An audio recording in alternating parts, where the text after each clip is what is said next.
T minus 10 minutes.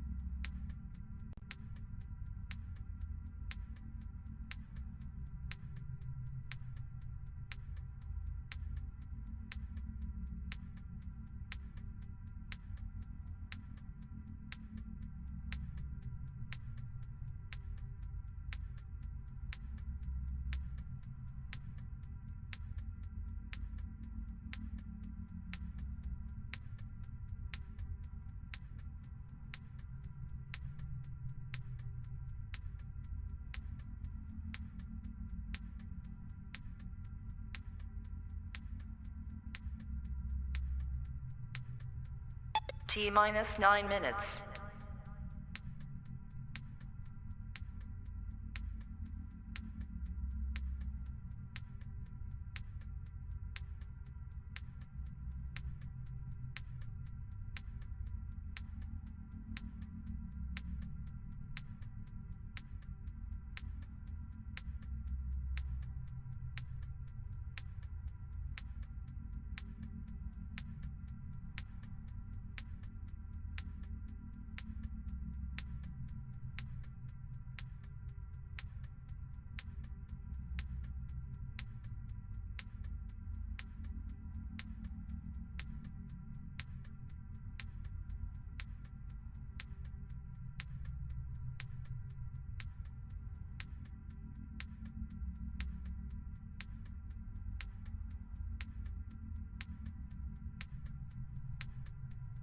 T minus 8 minutes.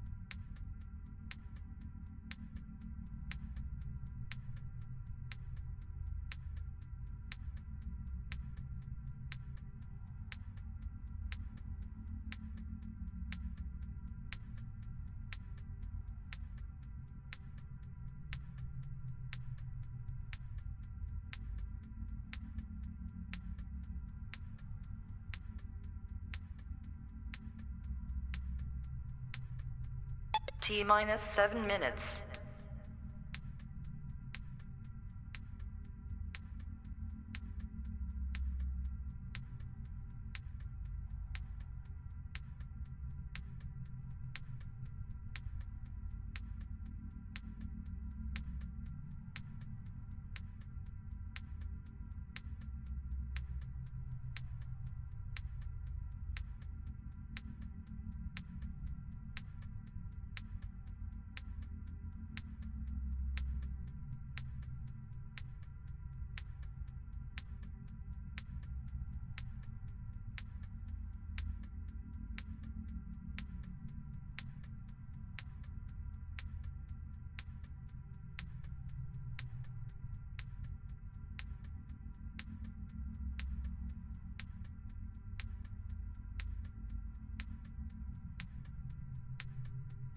T minus 6 minutes.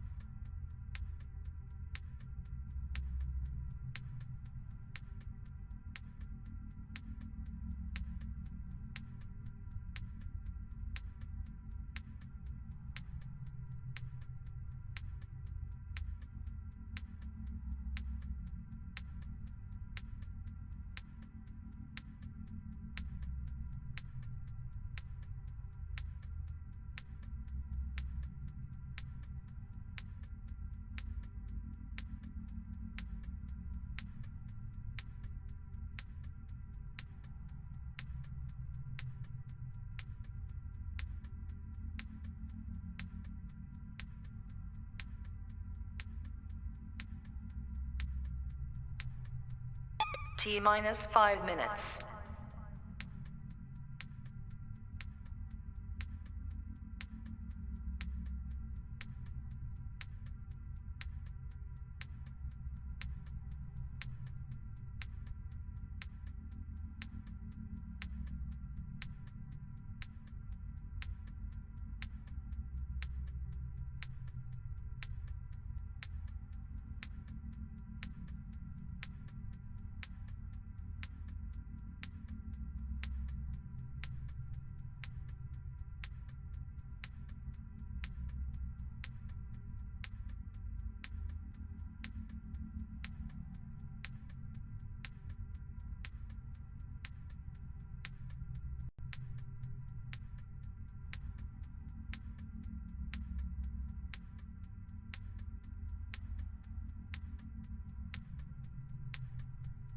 T minus 4 minutes.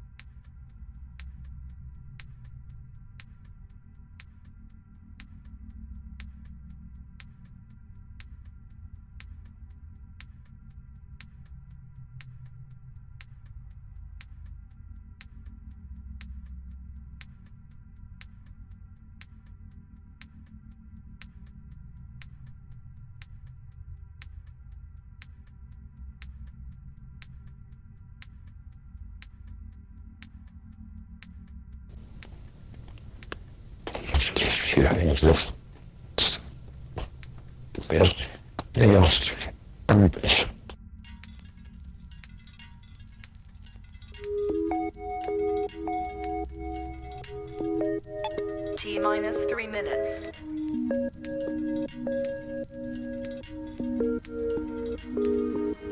Too many faces, noises,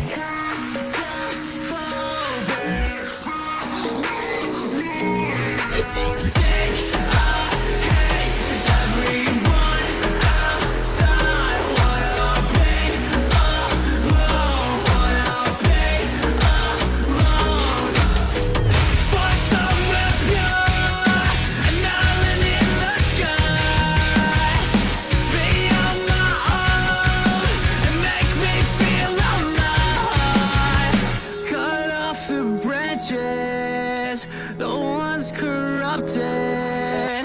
Cut off the ones who want you to suffer. Cut off the poison, escape the crowd. Take out the ones who keep you down. Find somewhere pure, an island in the sky.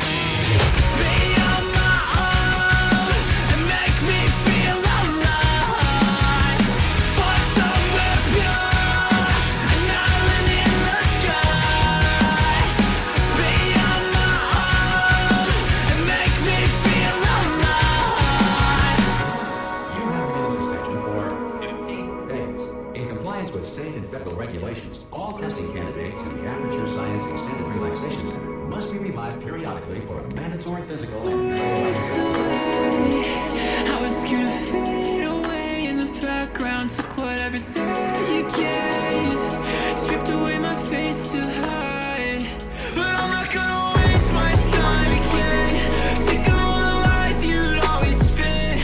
I'm the same person I was then, I've always been.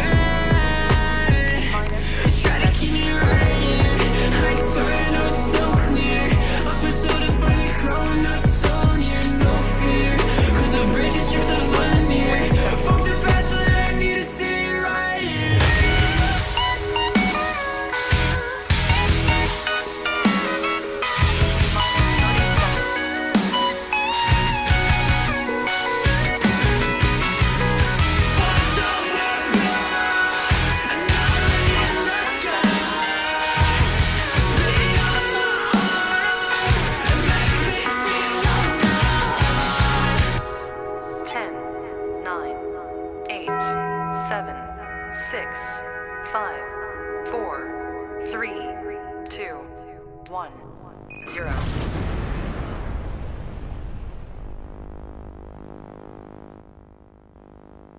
Take is when I'm sipping you. You know where I go when we're dancing. Handshakes in the Hamptons and getting drunk in the mansions with you.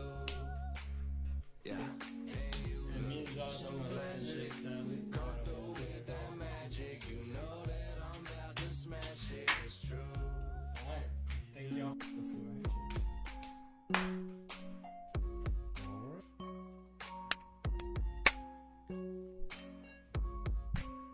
I could take it to the room or I could take it to the beach. But we gotta leave at 9 cause I gotta get my sleep. You could be the early bird, I'ma give you that worm. Get with me, I'll take you around the world. Cause if it's gold, I'll throw it away. You're worth more than every single chain. Walk with a lamp, it just means I'm cool. Next trip I take is just me and you. You know where I go. But without further ado, Well, I guess to close it out, we'll do our handshake. indeed, episode 10 Signing off. in the books. Welcome to the 40th episode of the Handshake, also known today as Victory Monday. We are doing some W pancakes today, because go Bucks. Go Bucks, baby. Yeah. Big win. Big win in Detroit. Big win. Man, I'm ready to dive into that.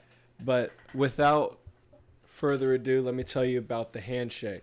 We are the sports podcast to the High Five. We mainly focus on Florida and Florida State football and other sports. And we also focus on the Tampa Bay Buccaneers also. Also a lot of other professional sports out there, like NASCAR. We're going to talk about that today. Big news coming out of Watkins Glen this past weekend. Yeah. One driver that we all dislike and one person that is watching really loves was knocked out of the playoffs. But we're going to get into that. That Snapchat was glorious that Yeah. I got from him. Glorious. Yes. But, yeah. Yeah, so, this is pretty much our podcast page, bringing everything sports related to you and everything in between.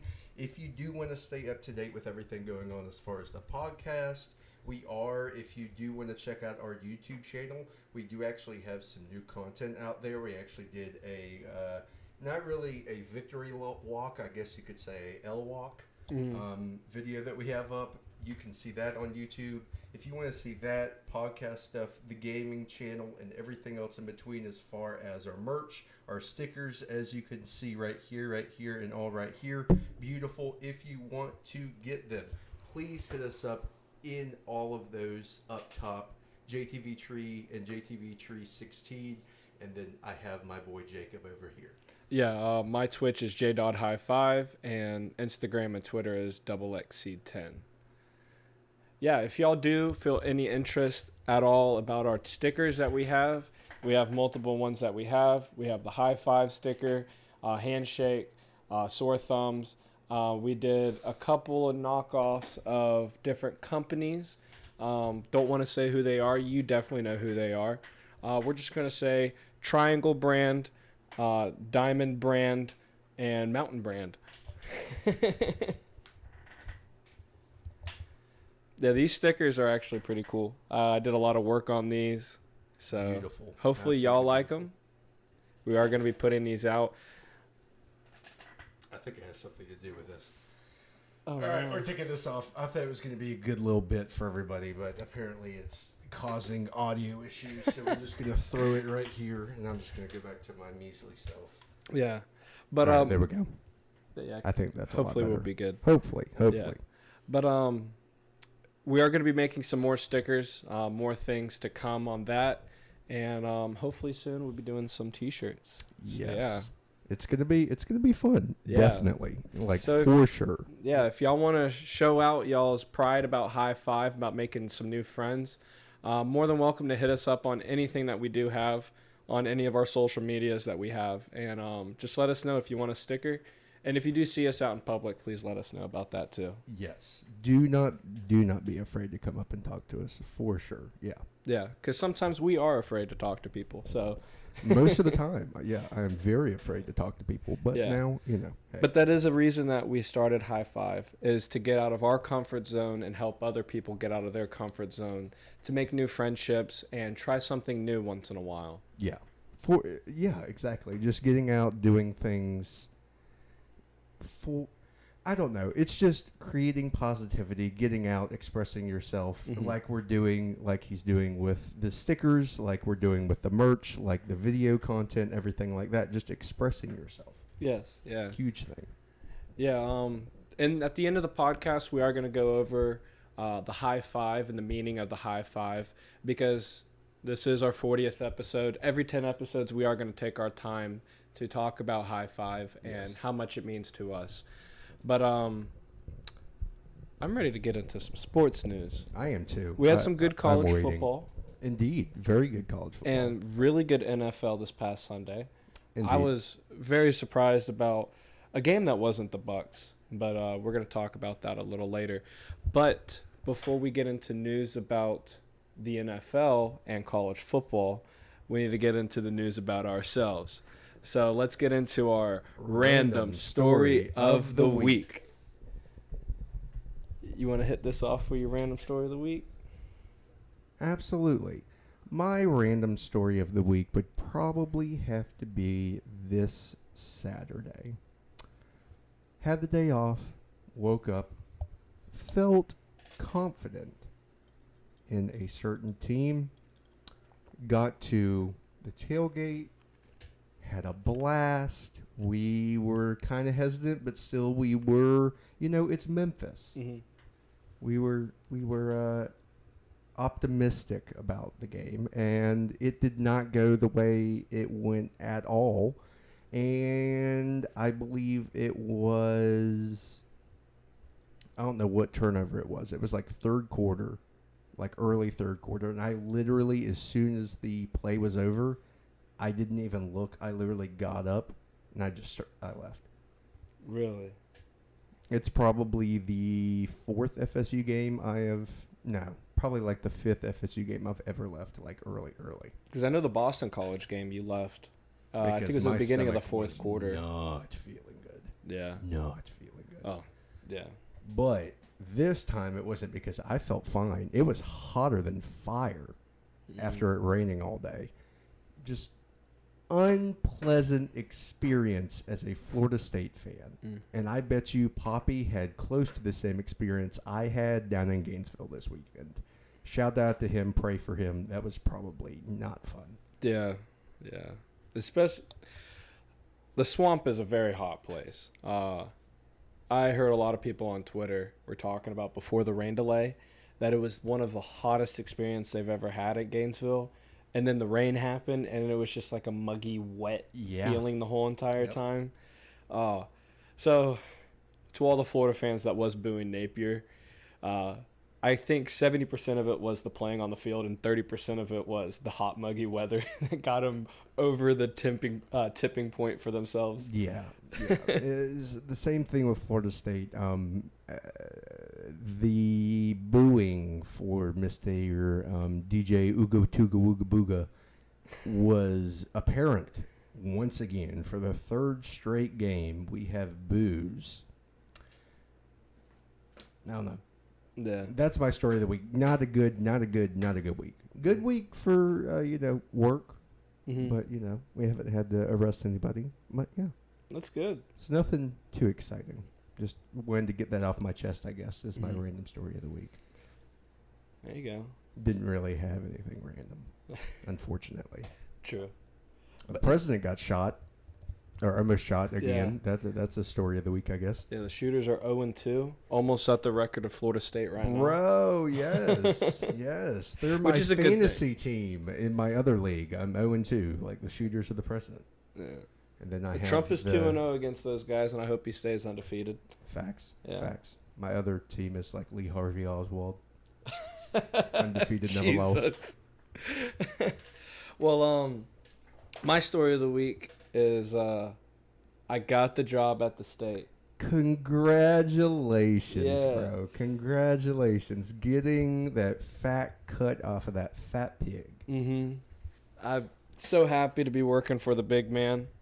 I went in for my fingerprint scan and my background check today. Oh, any people recognize you in a bad way? No. It's kind of weird how they do the fingerprint thing. Uh-huh. So I set up my appointment at 2 o'clock, thinking I was going to be working here in town, and then go to it, come back, but we ended up not working. So I drove into town at 2 o'clock, and by 2:02 I was back in my truck. It took less than 45 seconds to take my fingerprint scan, and I told the lady while I was getting it scanned, I was like, this would be so funny.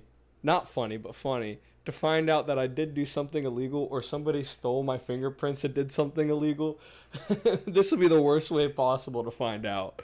Your parents have been committing insurance fraud under your name for the past whatever years, and they're like, you have 30 charges outside of Nevada? Nah, they wouldn't do that to me. But somebody might take my fingerprints one day and start stealing cars with my fingerprints on some gloves. Yeah, I'm looking at you when I say that. Oh no. Jacob, stop stealing vehicles.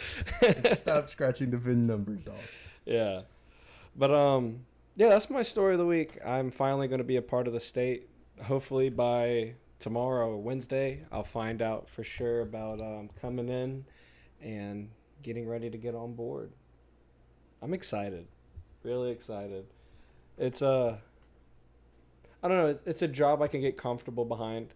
Don't get me wrong, I loved what I did for the past 6 years, working with my cousin, doing sheetrock, doing all different types of construction, and working on cars. It's been a blast. I've learned a lot, but with what I've learned with him, I'm able to take now to this next step of going with the state. So I just got to say thank you, Cousin David. Thank you so much. But I can't wait to see what happens next. I know. Big things. Yeah. Big things. Big things. Mm-hmm. They're going to be another cog in the machine of the state. Yeah. Yeah. So that wraps up our random story of the week. So I just want to take a look at this GIF. I really like that. What? We actually have some other ones. I think I deleted the other GIF that we were using on accident. Oh, did you? Yeah, we had a bunch of photos and videos on here from this podcast because 40 episodes sure stack up a lot of photos. Yes. So I had to go through and delete a bunch of stuff that I thought wasn't necessary, and I guess I deleted our good one with the guy rolling his eyes from the Christmas Story. Oh, yes, that's right. But, I mean, hey, that's probably why OBS wasn't working some of the time, is because it had 40 episodes worth of, at least 25 episodes of stuff at all times. That's a lot. That's a lot of content. Mm-hmm. Jeez. We've done a lot so far. I'm really proud of us, how far we've came. We're only 10 episodes away from 50. I hope everybody's around for that. Yeah. 50 episodes. We're going to try to do a little special one on that one. Hopefully something outside. Indeed. So we can have that celebratory thing that we've been talking about on the podcast. Oh, yes. Indeed. Yeah. And hopefully we can get all 5 of us there for the 50th. That would be really cool. We'll figure something out with the mics and everything. That would be so dope. Have everybody come in and we talk to them for a bit. I think that'd be really cool. Yeah, for sure. Yeah. That'd be dope. Dope. Yeah. Well, I guess we got all our rambling out of the way for the day. Yes. So now it's time to dive into the actual stuff. Dive into the action. The action. So this past week, we had some good football games for college to talk about. Some that weren't the best. We're first going to talk about all the other college games that caught our eye throughout this past weekend. And then we're going to talk about the Florida State games that happened this past week. And basically the TikTok streaming game that's going to be happening on November. Oh, yeah. The good old stream. Yeah. But let's dive into our first college football game. Arizona and Kansas State. Kansas State walked into Arizona and demolished them. Walked them like a dog. Yes.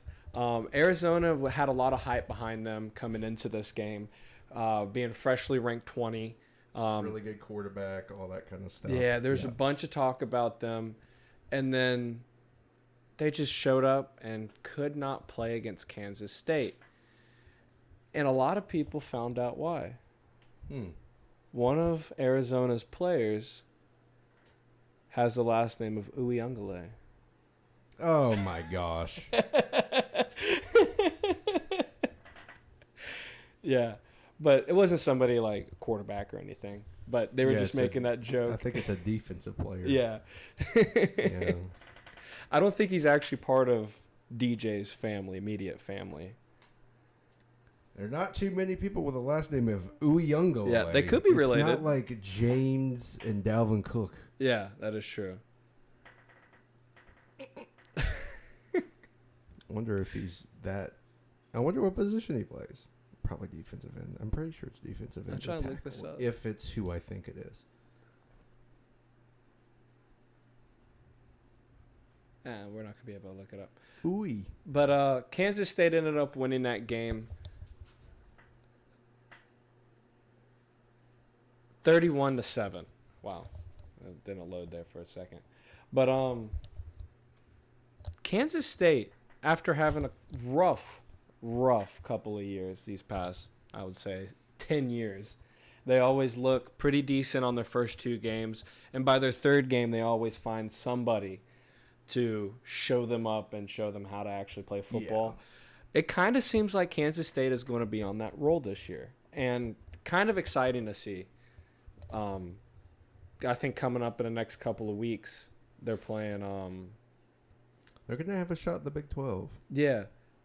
They play BYU in a couple of weeks. Of course, BYU isn't the best, but they're playing at BYU right now.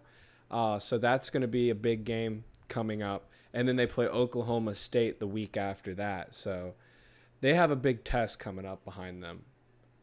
Hopefully Kansas State can do pretty well. If they win the Big 12, it would be dope. That would be really cool for them. Another game that was very big that caught my eye was the Georgia-Kentucky game. Like we said, I said that game was going to be close, and lucky enough, Kentucky lost that game. Yeah. I think you had Georgia winning by 1 point or something like that. It was something very close. Yeah, and I had Georgia winning by 3 to 7 points. And by golly, we were very close. Very close. Very, very close. It was a field goal game for Georgia for the longest time. It looked like they couldn't produce anything at all on the run. And Kentucky, on the other hand, was producing a lot on the run, but could not do anything in the red zone. What upset me the most about that game was down towards the end, fourth quarter, Kentucky has a chance to move down the field, and it's 4th and 5 or something like that. Yep. The running back has already been playing lights out, have been getting almost 3 to 4 yards a carry, and then they punt it. They had a chance to do very well, and they basically gave Georgia the game, which they marched down the field and scored. Yep. Georgia don't look good at all. No, they don't. No, they have to play. I'm pretty sure Tennessee at Neyland. Mm-hmm. They have to play Alabama at Bama, and I'm pretty sure they get Ole Miss at home. But even Ole Miss at home isn't going to be a cakewalk. Yeah. I mean, Ole Miss is good. Dart's great. Their receiving core's great. Their running back's great. Mm-hmm. Then you look over at Tennessee. Hupel, however you say his name, knows how to run an offense with a quarterback that's competent. Yeah. Which we see. And, of course, Alabama has Alabama. Yeah, they're playing at Alabama this week. That's going to be a fun game to watch. Yeah. Which Alabama hasn't looked the best these past couple weeks. It's going to be interesting who sucks less. Mm-hmm. Whoever sucks less that game is going to win, which, of course, that's how it always – but It's not whoever's better. It's whoever is less sucky that game is going to win that game. Speaking of Alabama playing Wisconsin. Yes, they did win 42-10. And just like we said last week against USF, do not look at the final score. You have to watch that first half that Alabama played. They looked horrible. Yes, they were winning going into halftime. But they looked like they couldn't get a lot going. Yeah. Wisconsin's defense had an answer for almost everything they had. It's going to be kind of curious to see Alabama and Georgia face off. It's either going to be a low-scoring game that both offenses can't get going. It's going to be like a 12-9 or like a 7-3. Yeah, or it's going to be a high-scoring game, probably like 38-21 or something like that. It's going to be a weird game. I don't know how to predict that game coming up this week, but it's going to be fun to watch. Yeah. Pretty much, I mean, the Ole Miss games, whatever. The one underneath that is the biggest surprise I think I have ever. Literally, Boston College went at Missouri. They had a packed house and only lost by 6 points. Mm-hmm. Boston College is good. They stayed in it. I mean, I think, honestly, FSU has played a lot better teams than people think. I don't think that gives them credit to having the losses, but this definitely does help strength of schedule. Yeah. For sure. Mm-hmm. Right underneath that, two underneath that, I do see a game that a lot of people were talking about on Twitter. Terrible. Oregon versus Oregon State. Oregon just demolished. Second half was terrible. I took Oregon State to cover and not work. Oregon State did not do anything on that field the second half. Bad.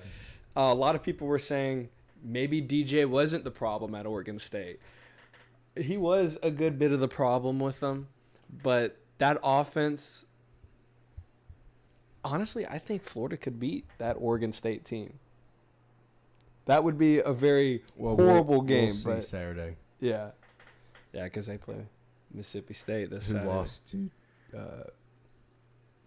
Toledo by like 30. Actually, no, what was it? We have it right there, don't we? Yeah, right.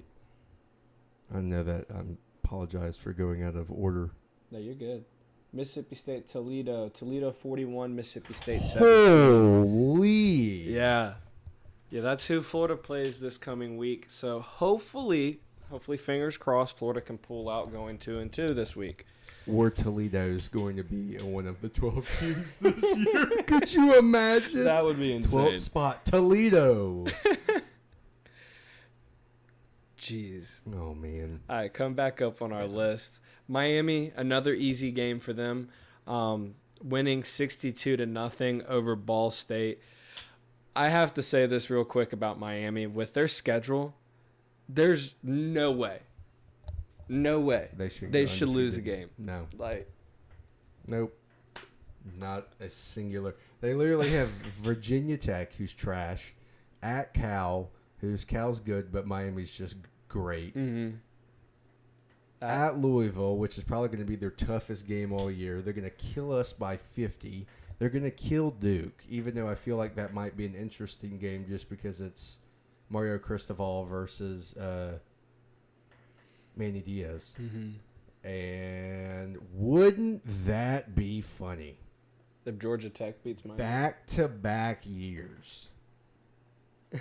Or, even better, Syracuse goes to Miami and somehow beats them in. That would be funny. Oh, that would be funny. 11-0. They think they're going to have a cakewalk, and Syracuse goes down there and beats. Oh, you know, we haven't done this in a while, and it's after the Florida game, but still, ain't going to give y'all credit. I'm sorry. No, I mean it took 25 years. Yeah, it took them long enough to come back, but every college football season comes with something that we know happens. Rain games, night games, and Miami choking in one of their games. Yes. So it's all due time till we see Miami lose one of these Florida games. State. I hope FSU's only win this year's against Miami. Mm-hmm. Yeah. That is 3 things you can always count on for college football. Rain games, night games, and Miami choking. Yes. At least one game. Yeah. At least. There is plenty of season left. Mm-hmm. Plenty. Yeah. One game that was kind of surprising for me when I was going through all the football games this week was Utah and Utah State. Utah State took them all the way up to the fourth quarter and looked like they were actually going to do something, but ended up losing 38-21. They took advantage of Utah's starting quarterback being out. Yeah. Utah State looked really good. I do have to give them credit for showing up, but did not pull it out that game. No.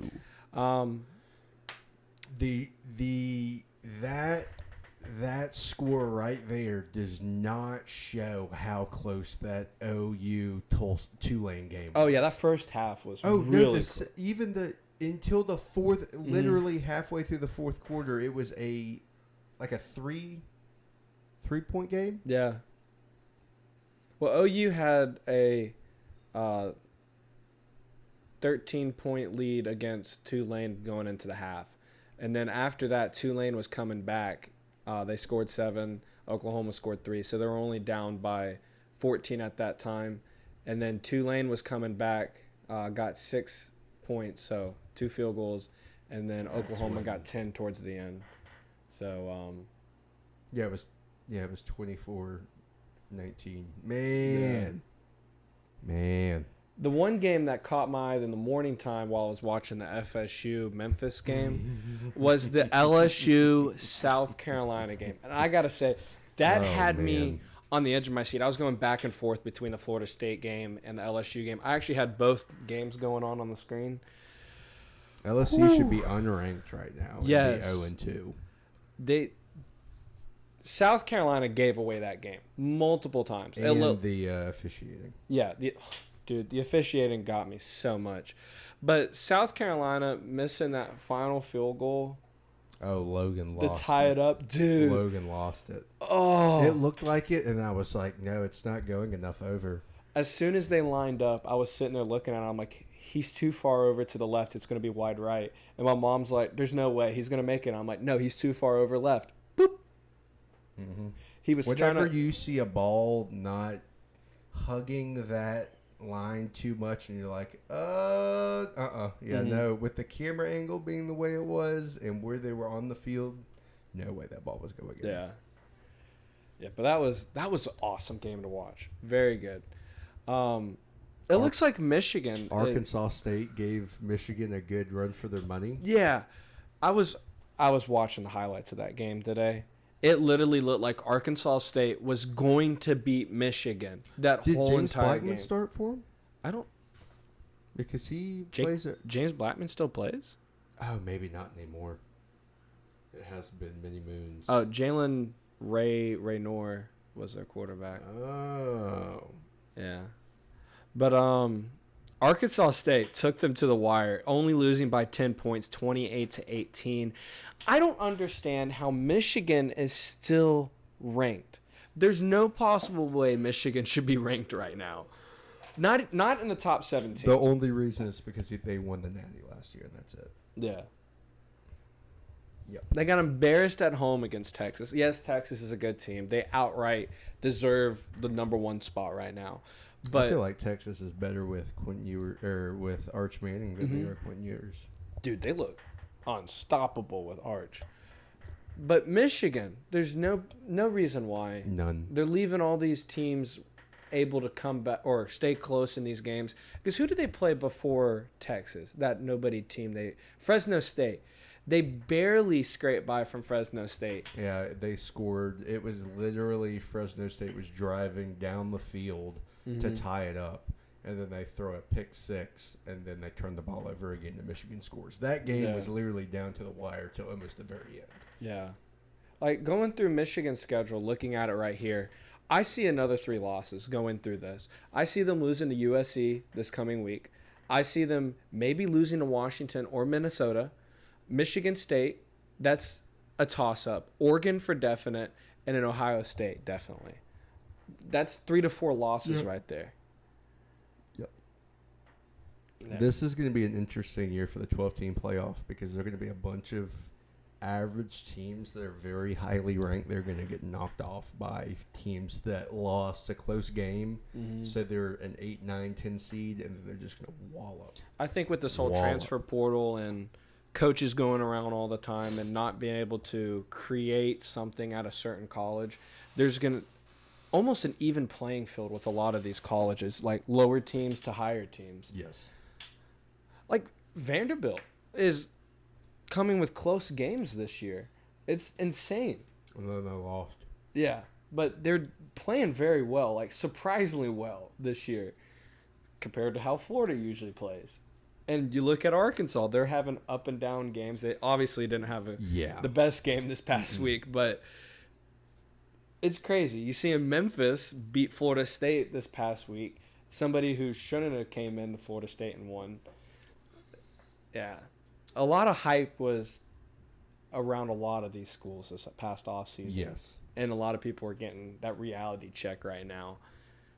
Like Michigan, Florida State. I would even throw in Oklahoma with that because Oklahoma hasn't looked the best. Same with Alabama. They're going to get killed by Texas. Yeah. That's not even going to be a game. Oklahoma and Texas, yeah.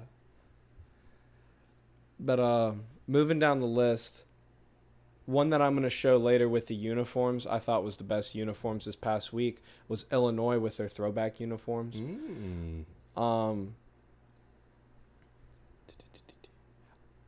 We're going to talk about the Florida-Texas A&M game here in a bit.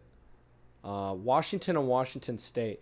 That was a game that was pretty cool to watch. I rewatched the highlights on that. Washington State goes in and beats Washington 24-19. They both looked really, really good. Dang. Yeah, but it came down to which defense was actually going to hold up. And Washington State looked really, really well towards the fourth quarter. Oh. Yeah. I wouldn't be surprised if they're a dark horse. Obviously, they're in the Pac-12. There's nothing much that they can do with their conference. But when they do those out-of-conference games, you're probably going to see Washington State create some tears this season. One game, too, that was pretty funny about the memes was West Virginia and Pitt. Oh, my gosh, that game. Did you watch it? Yes, I did. What were you thinking when you were watching it? It was a mess. It was. It was an absolute mess. Like, no defense whatsoever. Like, somebody would score, go down. Literally, no one could stop each other. It was like, first half, they, like, barely scored. In the second half, it was literally just a shootout until the end. Yeah. Their uniform matchup, I thought, was one of the best clean. of the weekends. It was clean. Yeah. It was clean. A lot of people were complaining because, too much navy blue, too much white with it. But I thought it was clean. It was. Yeah.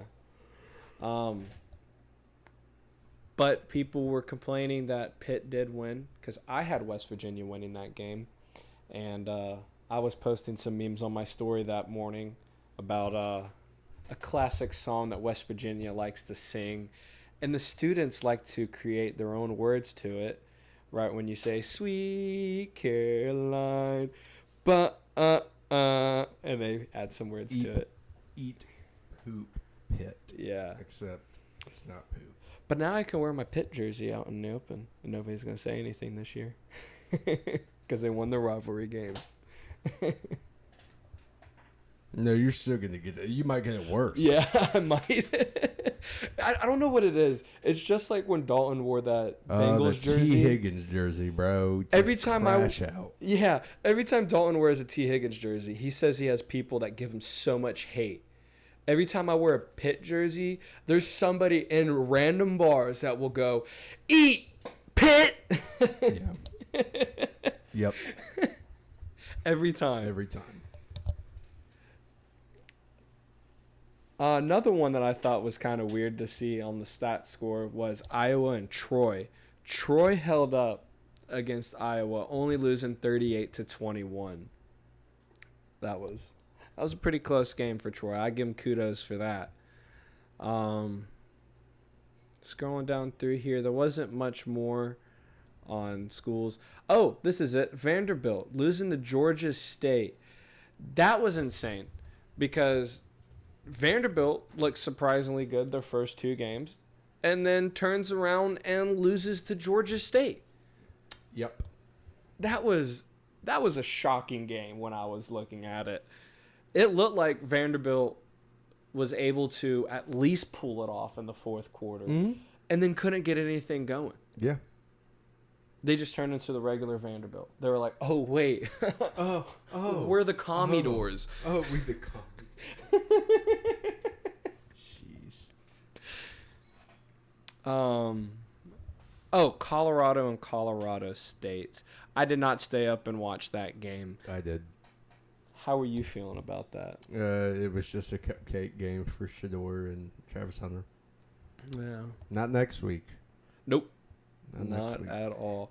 Let's look at who Colorado plays for the next couple of weeks. They play Baylor. Okay, that's easy. At UCF's probably going to be actually a hard game. They're going to get killed by Kansas State. Oh, yeah. And Arizona might be picked it up by then. They might be pretty good. Their mobile quarterback's going to kill. Yeah. And they're playing Utah. Mm-hmm. And they're playing Oklahoma State. Yeah. They're going to definitely lose another 3 to 4 games. Yeah. They might lose to Baylor this week. They might. We'll see. That'll show us how good Baylor is. But the best game of the night is underneath it. TCU versus UCF. That was an insane game. I did rewatch that game today. UCF. I know we play y'all not this week, but next week. Oh. Please. Oh, my Have gosh. some mercy on And us. TCU's good this year. I know. Please have mercy on us. Because UCF Is looked it at unstoppable. UCF or towards the end. at... I think it's at Florida, I want to say. It could be at UCF. Nope, it's at Florida. Yeah. Brother. Mm-hmm. TCU looked really good that whole entire game. And they looked like they had it in the bag. But just like, is it Gus Malzahn? Is it Coach? Yeah. His little magic he always has up his bag of tricks. He pulled it out against TCU. That field goal was insane to watch. Oh, yeah. That game was fantastic. Yeah. Absolutely fantastic. It was on ESPN this morning, and I was rewatching. Oh, was it? Yeah, I was like, that was a good game. Yeah. But, nothing really else on big games that happened this past weekend. No, all I know is California's going to kill Florida State. Yeah. Oh, we do need to talk about that before we dive into the jerseys. So the two games we do want to dive into about relating to us two is the Florida State game against Memphis and the Florida game against Texas A&M. I don't know if you want to rant first. Yeah, I'll rant first. FSU is not good at all. They do have good key players on the team, and they do have good coaches on the team. However, I don't think that there are good players on the team that aren't putting in their full effort, and I don't think that coaches are putting in their full effort. We might, we might win 2 games this year, nothing more than that. DJU has been an absolute failure, like Bryce Young at Carolina getting benched today. We need to bench. I understand this is probably going to be either his last game if we lose, or he will start the entire season as the captain of the sinking ship. Which that might be something that Mike is doing because you don't want to throw out a redshirt freshman Brock Glenn because he was a true freshman last year, or Luke Kromenok or whatever his name is. He's a true freshman. You don't want to throw them out there and get them ruined. I don't know. It's just a terrible team. The defense has no compassion except for like one freshman and one sophomore, of course, the guys who haven't gotten the big NIL money. Patrick Payton's a bum. He doesn't know how to play zone or man coverage or anything on defense. All he knows is just to run and then stop running. Offense is terrible. DJU is terrible. Our receivers are terrible. They don't know how to catch a ball wide open. That's part of the problem. is also DJ is if he throws a perfect pass and you don't catch it, it probably doesn't help his confidence right now. His confidence is zilch. That one other running back had a ball directly in his hands. No, and then guess what? The clip from camp earlier that week, same dude, same play. Mm-hmm. He drops it the exact same way like he did in the game. I would bench him. I would start somebody from a high school JV team before him. I would go out and literally find a kid. It is insane. It irks me. Mm-hmm. But that I mean, there's not really too much I can. We're just terrible. We're not going to be good. So we'll get figure something out. How's Florida going? Y'all have one more win than we do. 1-2 is better than 0-3. That is true. I mean, that is what you get for scheduling that instead of Memphis. Yeah, we did Do hire. y'all think y'all would have beat Memphis? Probably not. Probably not. Definitely not. FSU got like 2 lucky turnovers at the end. By the way, I was fading Memphis. And they lost me money too because FSU wanted to climb back. I had it like 13.5, and then we lost by 8. Yeah. FSU can't win me games. FSU can't win me money when they're losing. Mm-hmm. You want to talk about DJ's stat line right now? He only has 1 passing touchdown, and I believe it was the Boston College game. Portier, yeah. And it wasn't. And the only reason why it was a touchdown pass is because of Portier. Mm-hmm. He literally knocked 3 guys over, made a guy miss, and then literally lunged into the end zone. At least twice a game, he has a wide open throw with a wide open pocket that he throws 90 feet over their head for no reason. I don't know whether it's the grip or like if his hands are getting stuck or something, but it's like he's gripping it too hard. Yeah. It's weird how he's playing. It's kind of like he's too much under pressure. Yeah, under pressure. And then once he takes that helmet off and you look at him, it's like, wait a minute. Face. He doesn't care. No. Which I don't know, too, if it's the broadcasting team that's not focusing on Norvell when he's yelling at people. But during the Boston College game, when we sat behind them, I really didn't see a lot of enthusiasm from Norvell when a lot of things were going wrong. No. And that Boston College game was could have been won. It was reachable to come back and do something. But every time I looked over there at the sidelines, the only person I really saw who was giving effort towards those players was Odell Higgins. Or is it Higgins? Mm-hmm. Odell. Yeah. Yeah. Odell he was the only one that was actually caring on the sidelines, which he's been there since Bobby, and he's the only one that I feel like has cared throughout all these years. Might as well just go ahead and throw that man as a head coach. No. Interim head coach was enough. His 4 or 5 wins away. That's it. He does have a very good record. He doesn't know how to recruit. Yeah. Homie can't recruit a defensive player to save his life. That is true. Like, at all. Yeah. The only reason why you're still here, Odell, is because of what you did. If not, you would have been fired years ago. He does very well at developing a lot of those players. He develops them well. He cannot recruit. Yeah. I don't know what it is, but literally the man probably is a mute when he goes into these people's houses because he cannot land anyone. Mm-hmm. Get Jimbo to run in there and be the defensive coordinator. The car salesman. Yes, be the sleazy car salesman, and then get Odell to develop him because he doesn't know how to recruit worth anything. Yeah. Him and Randy Shannon. I want to say so much extra stuff with Randy in between all of that, and then Shannon, he needs to be fired. Yeah.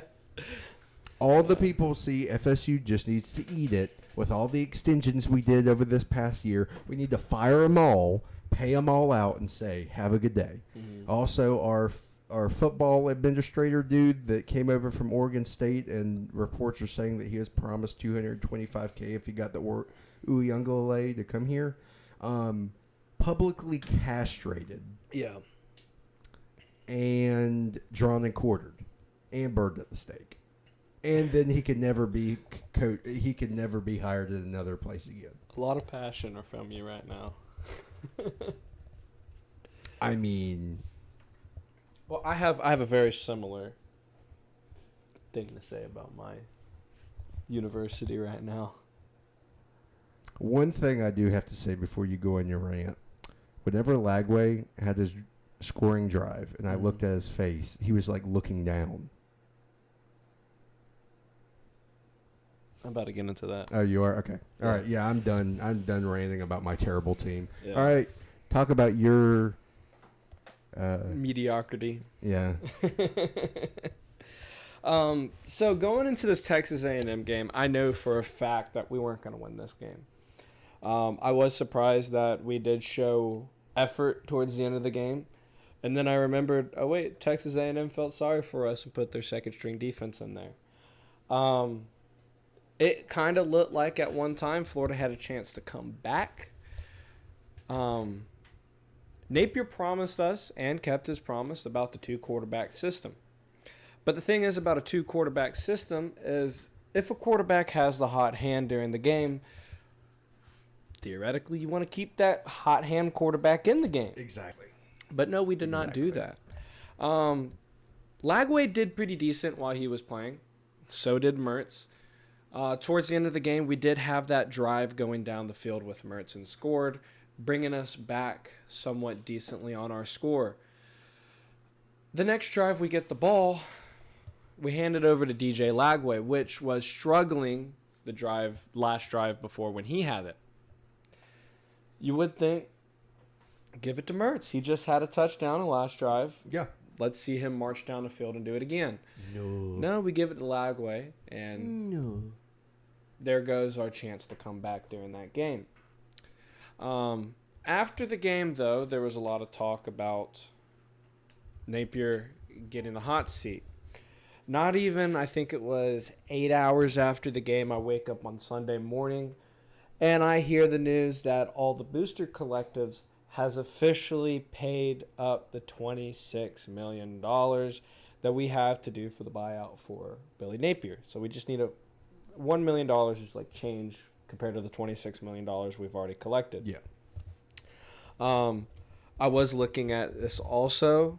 If towards the end of the season, as soon as the season ends and we do fire him, there will be a lot cheaper on how much we got to pay him out, obviously, because he finished out a year. Indeed. But there is talks with a lot of the Florida lawyers that are around there in Gainesville that they might be jumping on board with the Rashada allegations that we were talking about this past offseason. If y'all don't know, Jaden Rashada was somebody who was promised a lot of things by Billy Napier and his staff coming into recruiting from this past, or not this year, but the year before. He ended up decommitting from Florida, committing to Arizona State, playing his redshirt freshman year at Arizona State, and then transferring to Georgia where he is now. Once he went to Georgia, Kirby Smart basically gave him the blessing to go along with this big lawsuit. The whole thing about that with the lawsuit with that, Kirby just wanted a little bit of publicity away from the DUIs and the reckless drivings. Oh, yes. Literally, as someone gets another guy got pulled over the day before the game after someone else earlier that week also got a misdemeanor. Mm-hmm. But it is said that it might be some of the Florida lawyers might be going into helping out with this Rashada case. So it can go against the clause that Napier did sign at the beginning of his contract. Fingers crossed there is something in there, but fingers crossed there isn't something about the University of Florida in that. Yes. Because that will lead to a big, big problem with the NCAA. There is something about FSU just popped in my head that is a good news for y'all. Is y'all's defensive coordinator or offensive coordinator is back from suspension? Offensive coordinator Alex Atkins. Yeah. Finally. I don't know who's been calling plays. If it's Mike Norvell, he needs to be backhanded immediately and scolded.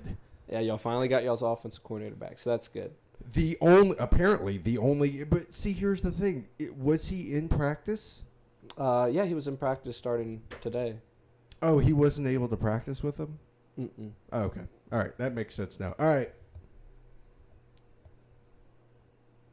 Play the Kanye song, the Jesus. Praise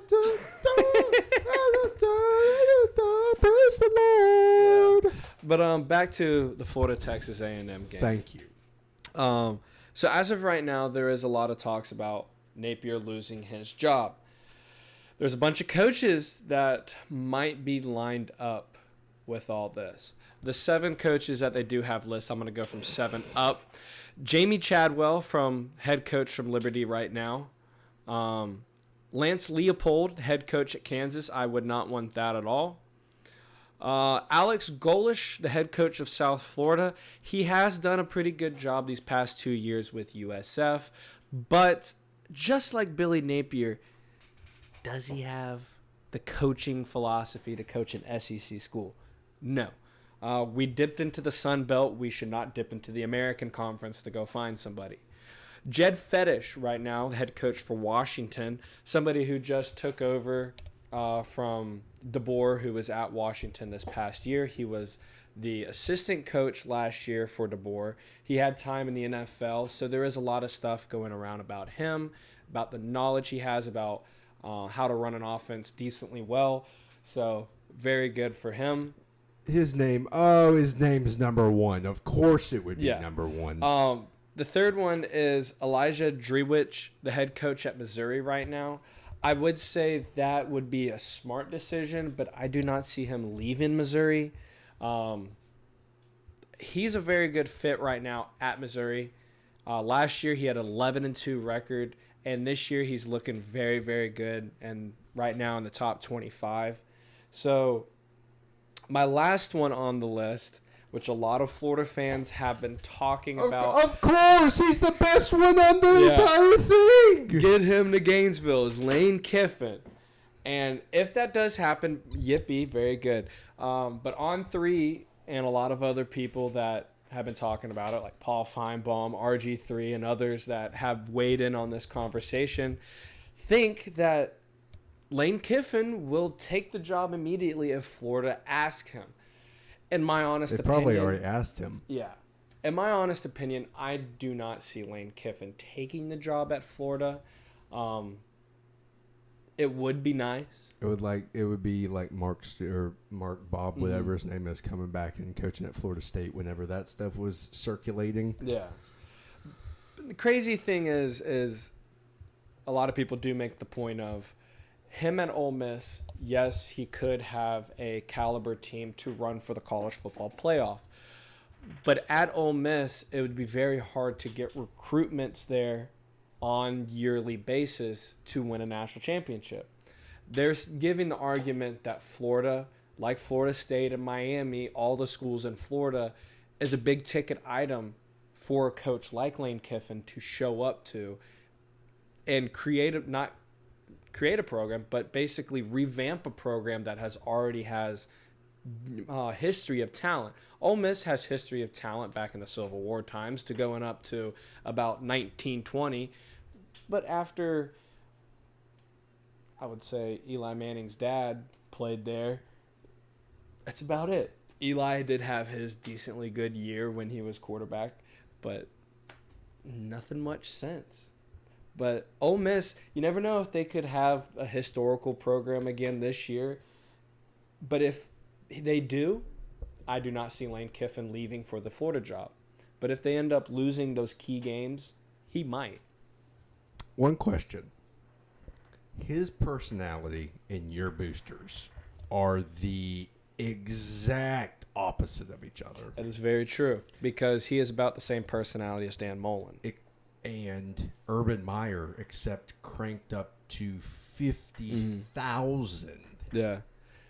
There's talks about people getting Urban Meyer back on that list of getting him to Gainesville. I do not see that happening. We tried it, failed. That. Yeah, do not want it at all. If he does come to Gainesville or go to any college, he will have a lot of coaches at his disposal to create a good program, but I do not see him returning back to the University of Florida. You know who you all should hire? I'll let you say who before I say my biggest pick right now. Steve Spurrier. Oh, God, no. FSU will bring back Jimbo because Bobby's dead. Y'all bring back the wonderful man himself, and Miami will bring back Al Golden. Like good old times, baby. Good old times. No. Oh, good old. You remember Al Golden, bro? Mhm. Oh, man. So my coach that I want to pick for university's next coach is Dan Landing. Why would he leave Oregon with the Nike dude saying, "Here's your blank check"? I know that argument. But he would be a great fit at the University of Florida. He did have his time in the SEC at Georgia. A lot of knowledge under Kirby Smart. Moving over to Oregon, he had a great year last year. I think he's doing a lot of good things with Oregon. And if this is a big if, I know it might not happen, but if we can steal him away from Oregon to Florida, I feel like that would boost our recruiting, make our offense look a lot better, our defense a lot better, because he will bring in a very good defensive coordinator that actually knows what he's doing, unlike what Billy Napier's been doing for us. I just want a good coach, a competent coach. I want a good coach too. You have a good coach. I want a good good defensive coordinator. You need a good defensive coordinator. That's what you need. You have a good head coach. You know who's going to take that spot? Who? Billy Napier. He's a offensive guru. Oh. Dan Mullen. He's a defensive guy. He is a defensive guy. Yeah. Imagine that. FSU hires Dan Mullen and then Billy Napier to run tight ends. That means two of our ex-coaches would be defensive coordinators And then we're going to two get of our rivals. And then we're going to get Urban Meyer and Jimbo to be the recruiting Jesus, assistants. no. And then we're going to get Mac Brown to get fired from North Carolina You and talk he'll about join. you talk about me having high hopes about getting people to Florida. That's some high never going to happen. Never. I'm joking. You're being somewhat. There's no shot. I'm giving the options. The options are there, and I will call it right now, which I've been correct on almost everything that I've called. Y'all are going to hire that Liberty coach. You think? Oh man, if we Yep. do hire that Liberty coach, Yep. Y'all going to go the Florida State route, and you're going to go the American Conference, the group of the G5 school Yeah. instead of picking who I think y'all should pick is the coach from Missouri. the coach from Because Missouri. he's had Missouri good for years, and if This No is his one- third year. yes, so since Missouri's been really good, he's been coaching there. And you can't recruit. Who wants to live in Missouri? No one. Yeah. I mean, not many people want to live in Gainesville, but it's a lot nicer than There's Missouri. a lot of stuff around Gainesville. There is a lot of wildlife and gators and overpriced parking for game days only.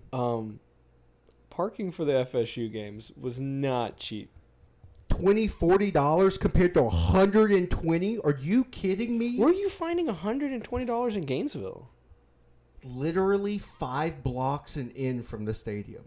5 blocks and in from the stadium at Florida State's $40. Last time I went, we paid nothing for parking.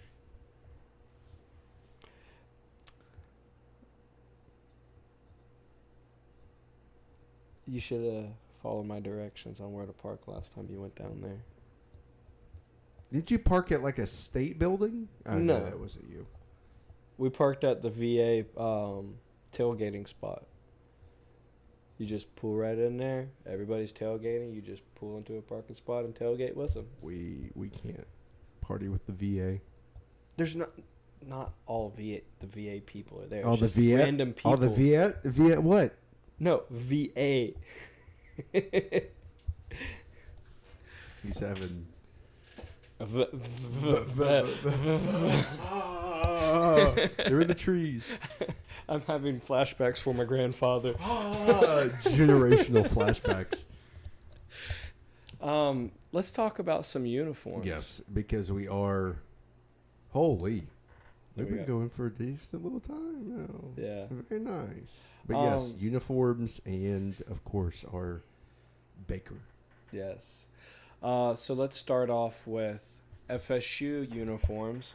This isn't football uniforms that we're going to be talking about. FSU basketball has released their away unis. And before we show you, we're just going to tell you straight up, not a fan. But They're so ugly, bro. yeah. Wasting money at this point.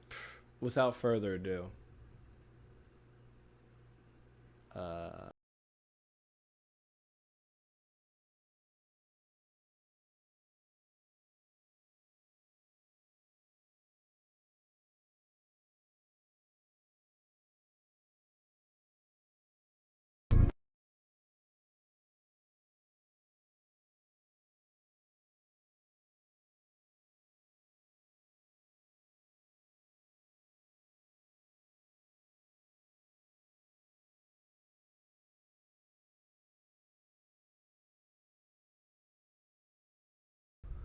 So what y'all think about that one? I give it a 0 out of 10.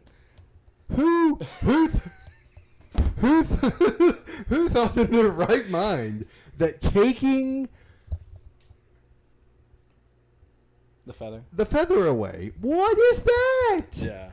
That's literally the only thing that makes that jersey fire is the FSU lettering being big. It's always looked clean. And then literally the feather.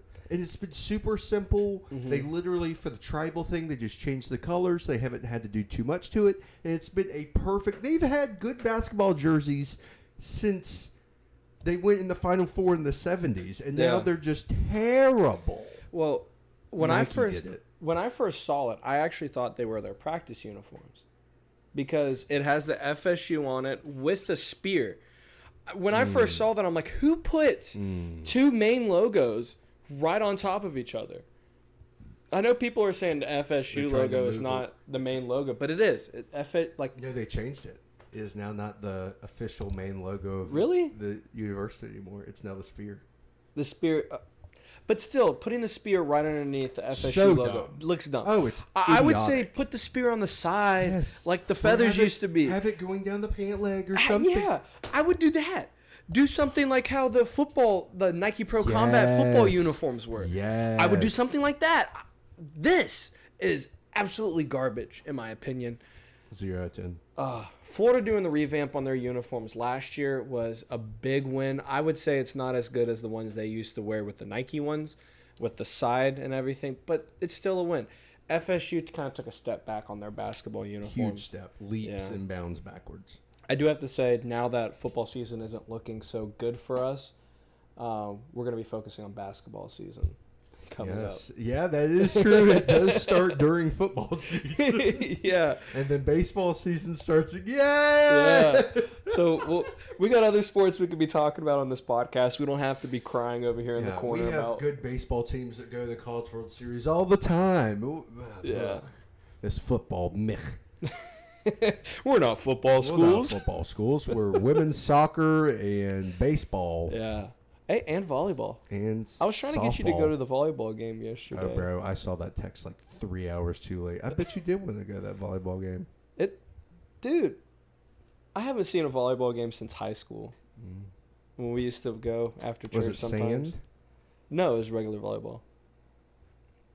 Mm. Yeah. What persuaded you to want to go to a women's volleyball game? Dude, I wasn't able to go to the football game on Saturday. I You just wanted to stayed get your home. sports fix in. You were like Yeah. anything. I just women's volleyball. yeah, I wanted to see something because I went for like 4 weeks in a row watching a sporting event.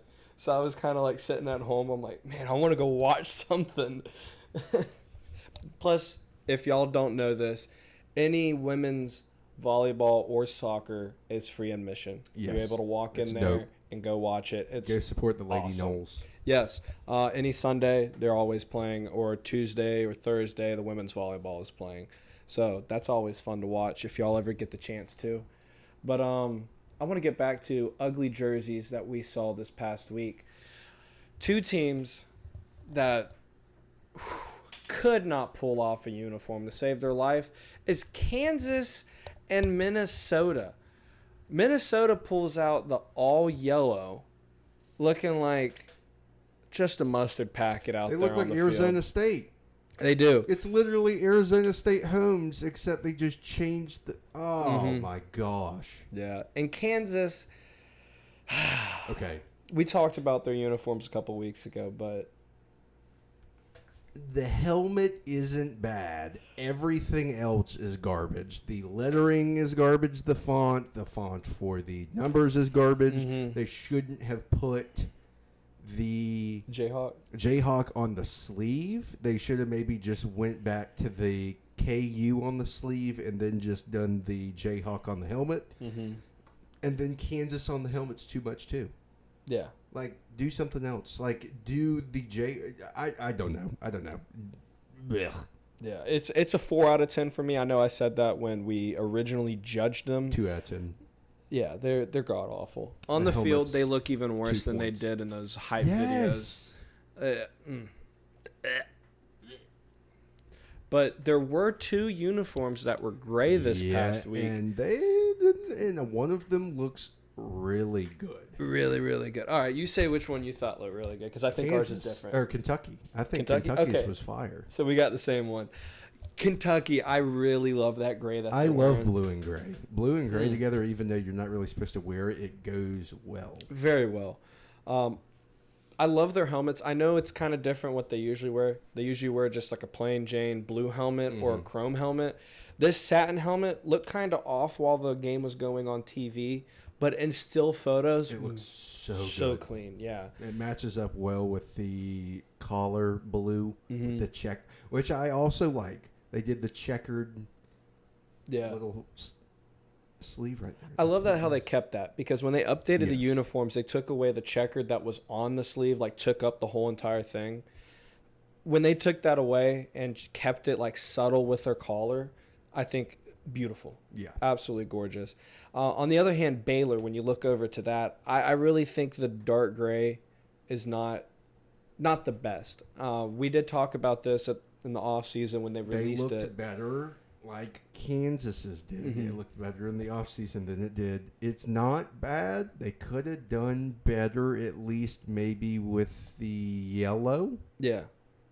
Because I remember, with RG3 playing there, their yellow is a lot brighter than that yellow. That's more of like a goldish yellow with not the Well, they used a deep pizzazz. gold when RG3 was there, and this is more like a mustard gold. Look like West Virginia. Yeah.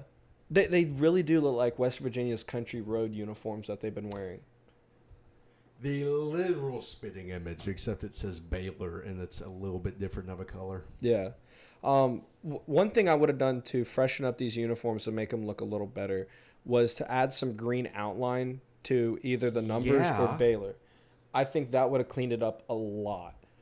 But Like their main color, I'd say, is green. yeah, I would have thrown a little more green on that, because yellow is, I would say, the only school that can actually pull this off to a T is when Army wore all gray with the yellow numbers for the Army-Navy game. Or I think an Iowa State could also pull it off. I think so too. Yeah, that they do. With the red. Oh, Great brother. unis. Oh, yes. So there were 2 games that I thought were pretty funny. On the same weekend, 2 schools are wearing helmets that have cursive cat on it. Oh, yes. Yeah, Texas State and Arizona. Yeah. Wait, did Houston also have a Houston? Cats one? I'm pretty sure. Oh, no, there's the Cougars, but it was in. Oh, it was yeah. in cursive. We're gonna have to go through all the schools that have Cats cursive, and we're gonna have to judge them. Like everybody that has cursive. Any cursive that has a cat or a feline, whether it be lions, cats, tigers, Yeah. panthers. We're gonna have, by the end of the season, we're definitely gonna go through and do some judging on helmets and stuff. Yes, best of, worst of, honorable mentions of the year. Definitely. We might have to do like how Barstool does the stoolies. Mm-hmm. We could do like an award thing at the end of the year or something. For like Definitely, yeah. That would be funny. Yes, we could all dress up in like suits and everything, and we can put a podium in here. The funny thing is, none of these schools would know that we're giving them this award. None of them. I'm gonna DM everyone, be like, Where do you want me to ship it? We're gonna have like a little trophy with your name on it, like the Jimbo National Championship trophy that never got a date on it.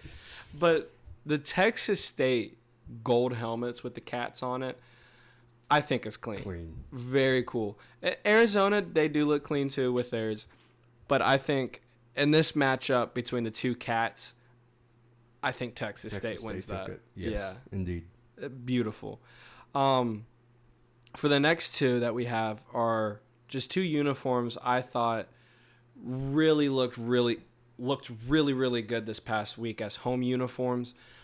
Cal with their yellow, blue, yellow, and it kind of has a little distinct vibe of their throwback unis that they have. Yes. Mm-hmm. Really like those. And then Illinois coming out with their throwback unis. Bro, the helmets are clean. Dude, I think these are probably one of the best college football helmets this season so far. I know it's basic, and a lot of people are talking about, well, y'all don't like basic-looking helmets and uniforms, but you can't fix greatness. And that's greatness. Yeah. When college teams have great uniforms and when they bring them back once in a while, they're awesome. I do like Illinois' uniforms that they have with just the eye on it. Really cool, but these take the cake. I love the stripe on the helmet. Beautiful. Homie's calf is a 10 out of 10. Oh, dude, yeah. When I first pulled up the photo, I was like, bro, what? And I was like, no, that is the literal outline of that man's calf muscle. Yeah. I remember looking back when I did cross country of all the photos of like me running or other people that I ran with. Our calf muscles were like that, all tight, muscular. Big credits to this guy. He's got some good calves.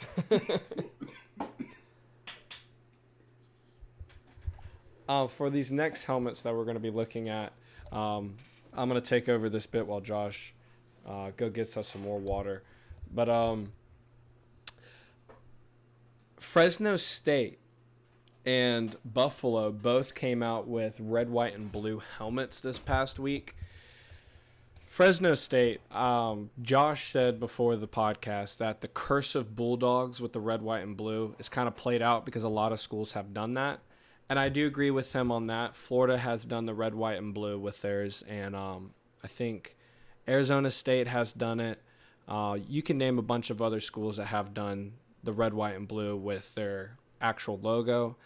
But Buffalo, with their stripe on their helmet and the numbers in red, white, and blue, look awesome. One of my favorites from this past weekend, especially because that stripe, it really makes me think of Evel Knievel with that stripe. It's awesome. 10 out of 10 for Buffalo with those uniforms. But Fresno State, I think they could have done a little better with it. My opinion, you already had the navy blue on the helmets. You could have just done the red and white with the Bulldogs. But even then, you'd still get lost with just like going from the L to the S on Bulldogs. You kind of lose what it says. But A for effort, good trying. I do love these patriotic uniforms that a lot of teams wear. So yeah, I would give Fresno State probably a 7 out of 10 with theirs. But Buffalo definitely deserves a 9 out of 10 with theirs. It looks really, really good. And Josh is back. 10 out of 10. With Fresno State's? That's the one I was just talking about. Oh, no. That's the one that you gave like a 4 out of 10. Yeah, 4 out of 10. Yeah, like he was saying, it's nice. A lot of teams have ran with the navy blue-ish color with the, navy blue because of red, white, and blue being, navy is the blue. But anyways, that doesn't look too bad, but, look at that helmet on the left. I said it reminds me of Evel Knievel. Yes, it gives me like Army-Navy vibes, except not too drastic. Mm-hmm. Just enough. Beautiful helmet. We also gonna have to go through patriotic uniforms. Oh, yeah. Like going into the end of the year. Especially whenever we get to see like Army, Navy, or Navy, Air Force, Army, Air Force, because every single time they play each other, there's always a unique style to the helmet and unique style to the uniform. Yeah, which is actually pretty cool. Honestly, right now, I think who wins the patriotic uniform of the year right now is ULM with those fighter jet uniforms. Oh, awesome! Looking like kind of like the A-10 Warthog. I think that's what it's the. It's either an A-10 Warthog or there's some fighter jet that the U.S. Army also used. That was like the A-10 that had the teeth and like. Yeah.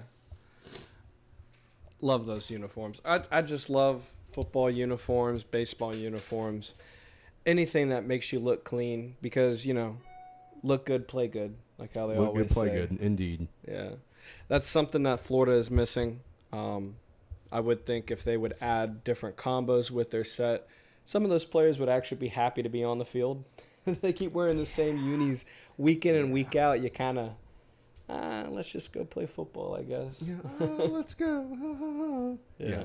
We do have a good classic uniform, same as Florida State. But yes. It's nice to switch it up. I really wish that we would, for football, one year, I wish Florida State would have, like, whatever throwback uniforms they wanted to do, do it. Yeah. Oh. I think rivalry games do need that. More throwback unis. Yes. Yeah. That should be the game where you're not wearing your traditional, even though, I mean, yeah, you want some games you want your traditional, like, orange and blue on garnet and gold or whatever, but, man, it would be pretty cool to throw some, like, weird, cool-looking combinations into the rivalry games. Yeah. All over the because Oregon and Oregon State do that all the time. Yes, they like to do the color matchup a lot. Like I think this past weekend didn't they do the green versus orange? Yeah. Look, yeah, I love that. I like how that clashes very well, and I think if Florida would pull out orange unis or blue unis versus like all blue versus FSU wearing all garnet, I think that would be a cool looking game. Could you imagine FSU with an all garnet helmet? Like, instead of, like, the black and garnet, like, all garnet with... Well, like you really don't have to imagine. You can download the High Five FSU team on College Football 25 and look at garnet helmets on what they would look like for Florida State and gold jerseys, what they would look like for Florida State. Yes. And all black unis. And the tribals. Yeah. Tribals, too, yeah. A lot of different stuff that you can look at for Florida State. Indeed. And for Florida. Yes. Yeah, I did do a throwback. And USF. And UCF. And the garbage. That school down south. Yeah. Community College U. Yeah. They're about to have to start calling it CAMU in a year or two. How much eligibility does he have? One more. Oh, no. He's gone after this year. Okay. Yeah, no. He might have another year left. He's definitely going first round in the NFL draft. No doubt about that. Unless these first 3 games or 2 games have been like warm-ups, and he's not as good as everybody thinks, but who knows? I mean, we have the whole year to see who's good and who is not good, because a lot of people thought Jalen Milroe was going to win the Heisman, and then we see him in the playoff game, and he's absolute dog water with 96 passing yards and like 40 rushing yards. Yeah. Not good. Yeah. You ready to talk about some NFL stuff? Indeed. Yes. We saved the Florida and Florida State for last when we talked about college football. But I kind of want to dive into the Bucs first because they were the first game of yesterday. NFL was nice. There were a few games that kind of stood out, but there was just one game that just, all the other NFL games that really mattered. Yeah. The only one that mattered was the dub. The big dub. The big dub. The big team win, I'd say, of the season, even though we've only played 2 games. That was a huge team win for the Bucs. Big team win as far as the defense went. We had a whole bunch of guys out. Vita Vea was out the whole second half. Yeah. Them boys stepped up and got the job done. Baker didn't look that great. He was more of a game manager. Yeah. That game instead of someone who was a star. I guess you could say he did what needed to be done to get the win. Yeah. He did a very good job rushing. My boy literally took that man's soul with that fake, with the leg. He put his leg out purposely just enough to bait him and took that. Bro, I have not seen Lamar Jackson. I have not seen Josh Allen. I have not seen any of those mobile quarterbacks put someone on ice like that and then proceed to do a QB draw for another 20 yards and then get in. That's 2 weeks in a row. He's had very good run plays against two different guys and put them on skates. I mean, he has an arm. He has the receivers. He has a really good O-line. When that O-line can't block, he has legs that can get him out of the pocket that most of these NFL guys cannot. I mean, look around the league. Yeah. Who, honestly, with that play that he got out of and then scrambled, who gets out of the pocket there? Not a lot of people. I mean, not even his Lamar size- Jackson is no, able to get out of the because pocket on anybody that's taller than him is going to get grabbed. He's not super tall, but he's not super short. He's agile. He can adapt quickly under pressure. He knows the looks, and he knows what he's looking.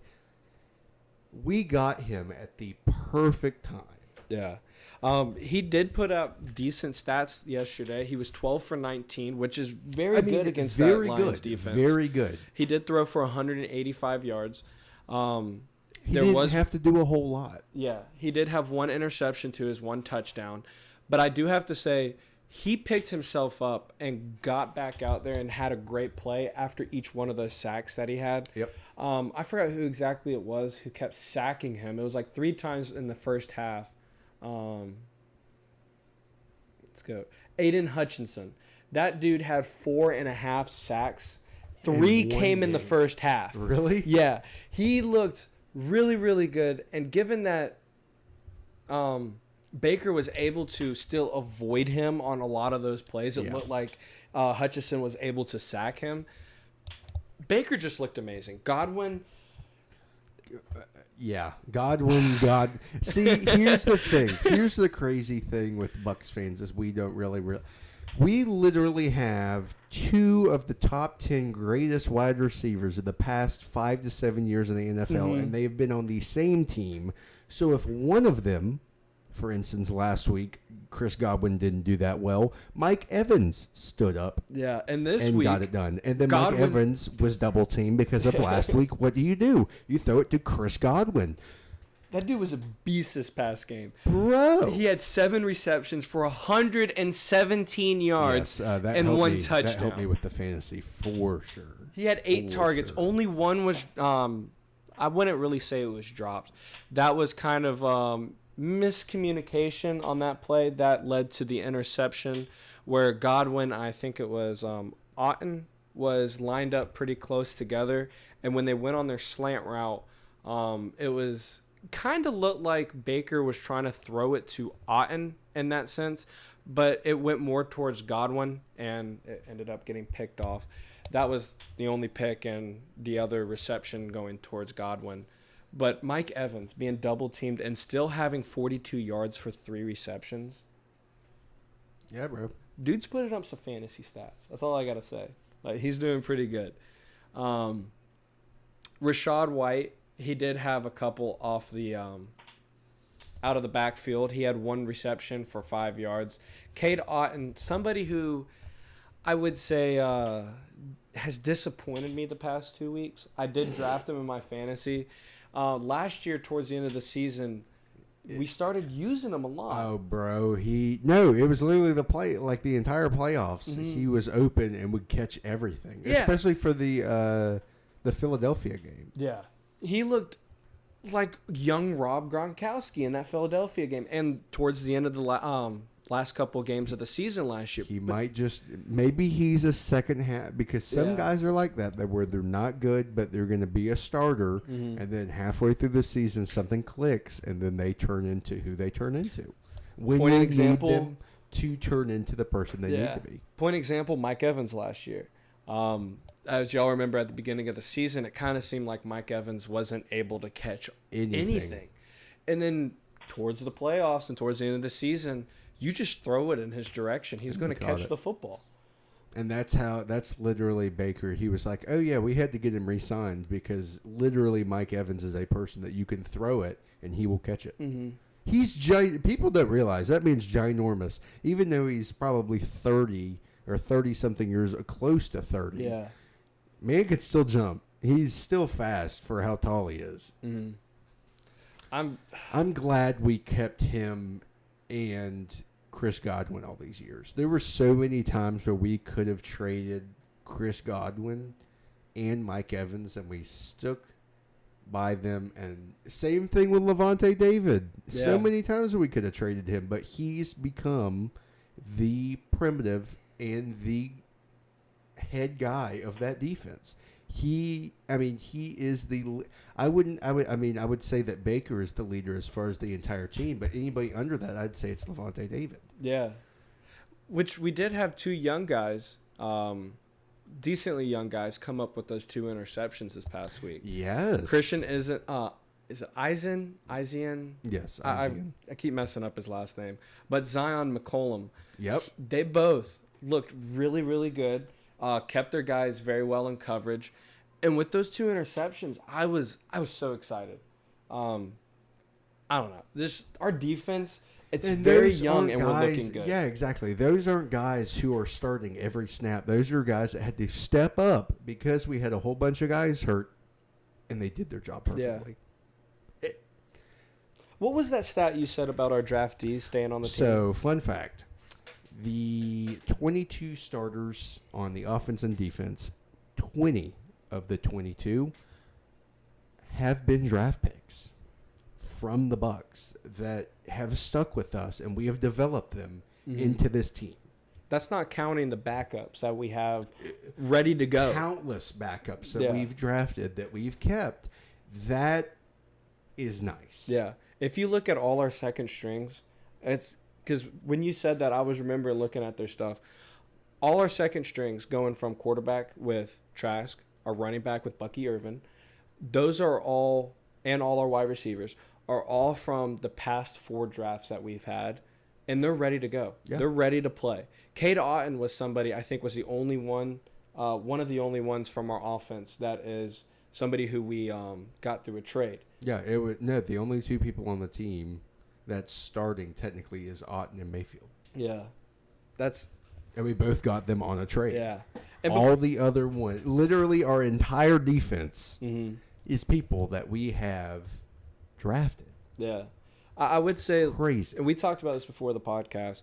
The Bucs as an organization, when you get drafted from them, they're going to use you the best way they can. Yes. An example, Jameis Winston. I know a lot of people have bad taste about him as a quarterback for the Bucs, but we held him for, what was it, close to 5 to 6 years, all the way through his rookie contract and extended the rookie contract. He stayed with us until the point where it's like, hey, man, all right, we're at the point where we can't win anymore. It was good for both parties to go their separate ways, and Jameis to find a new home, and for the Bucs to find a new quarterback. And in both situations, both the quarterback and the team do not have a hateful relationship. They both have seen better things. Jameis went over to the Saints as a backup. He's learned a lot, and then went to the Browns, and he's being utilized, not all the time, but he was utilized this past week against the Jags. Yeah. He's have a good fit in the. It's kind of weird how that whole cycle happened with Baker and Jameis. Baker started with the Browns, Jameis started with the Bucs, and they just kind of circled on the map. I mean, by the end of this year, I think even though they spend a whole bunch of money on them, I feel like they're going to pull a Carolina Panthers and bench Deshaun Watson and start Jameis. Like they're definitely starting Andy Dalton and benching Bryce Young. Yeah. Whew. I do want to talk about that Browns and Jags game because that was insane to watch. Insane. They were going back and forth. It kind of looked like the Jags were going to pull it out at the end. Like last week against the Dolphins. Yeah. They both looked very good. I do have to say with Trevor Lawrence, he actually looked like himself from back in the day. I know he went 14 for 30, but he did throw for 220 yards, but no touchdowns. Most of their stuff, once they got into the red zone, was on the ground with Travis Etienne. He had 13 carries for 52 yards and 1 touchdown. But it felt like the Jags had a chance to win that every single time. But they just couldn't do anything once they passed that 50. Once they got on the Brown side of the 50, it was like nothing was happening for them. How many times did Etienne carry it? 5 times? No, 13 carries for 52 yards. That blows my mind. Huh? Homie literally carries the ball 13 times and gets paid. That blows my mind. Oh my gosh. Pay me. Yeah. I bet you if you give me the allotted time that ETN was given, I will become a decent halfback. Yeah. The Browns did use Jameis Winston only for basically like the tush push that they have set up because they do not want to get Deshaun Watson hurt as of right now. But later on in the season, you never know. They might throw him into something to get hurt. But Jameis had 2 carries for 4 yards to get him those 2 first downs. Bang. Yeah, bang, bang. Nothing really crazy about the players. Jerry Jeudy had 5 receptions for 73 yards, but no touchdown. Wait, scroll down? Like where it's the first quarter, second quarter, third quarter. That was just Ew. punt, field goal. Yeah. Ew. Yeah. So, I mean, second half, they had a lot more possessions. Mm-hmm. First half, they only... Oh, it's dude, it 3 was, possessions a quarter. So What is it was- that? you didn't watch it? No. The first half was a chess match, and then Oh, the was second it? half it was just like, all right, we know what we're gonna do. Oh, okay. Yeah, and I think the Jags had a 8-minute possession. Yeah, They were pulling had Georgia a Tech out long there. possession. Yeah. One game that I thought was really not surprising, but I would say understandable was the Saints going to Dallas And whooping the 200 and whatever $1 million quarter. yeah. The Dallas Cowboys. I'm so glad I've never been a Cowboys fan. We are not them could boys. I could not imagine. They were the Miami of the NFL. Yes. Except they're not good this year. Yeah. One thing I do have to say about the Saints, I know they played the Falcons last week and destroyed them, and then played the Cowboys this week. Was it the Falcons last week? No, it was the Panthers last week. They destroyed the Panthers, then destroyed the Cowboys. Kind of is concerning about, did Derek Carr actually find out how to throw a football this past offseason? Or is it because Alvin Kamara scored every touchdown? That is true. He scored 28. Who has him on fantasy? Me. Oh, no wonder you beat me last Yeah. week. And this week he scored 45 points. Oh, God. Along with James Cook. Scored me Jeez. 20 whatever. And I had better people sitting on the bench. Oh, bro. I could have beat Dalton by... Let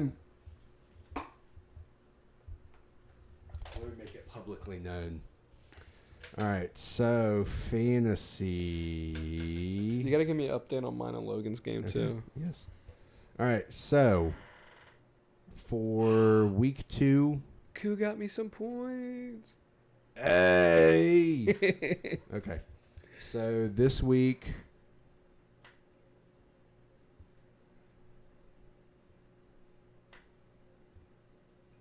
Devontae Smith already has 12 points. I'm supposed to beat Dalton, projected to beat him by almost 80 points.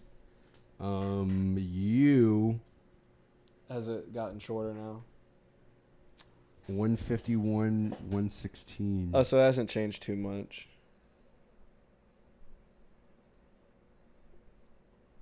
Koo got me 3 points. That's helping you right now, is him not doing good. Yeah. But Well, it's only the second quarter right yeah, now. and he already has 12 points. Yeah. Yeah, once you said Devontae Smith has 12, I'm like, Hurts has 12 then. Yeah. Man, oh man. Green Bay finally gets a win in the win column. Everybody was wondering after last week's problem with Jordan Love getting hurt over there in Brazil. They were wondering how they were going to bounce back after that, but it seems like they recovered pretty well, beating the Colts 16-10.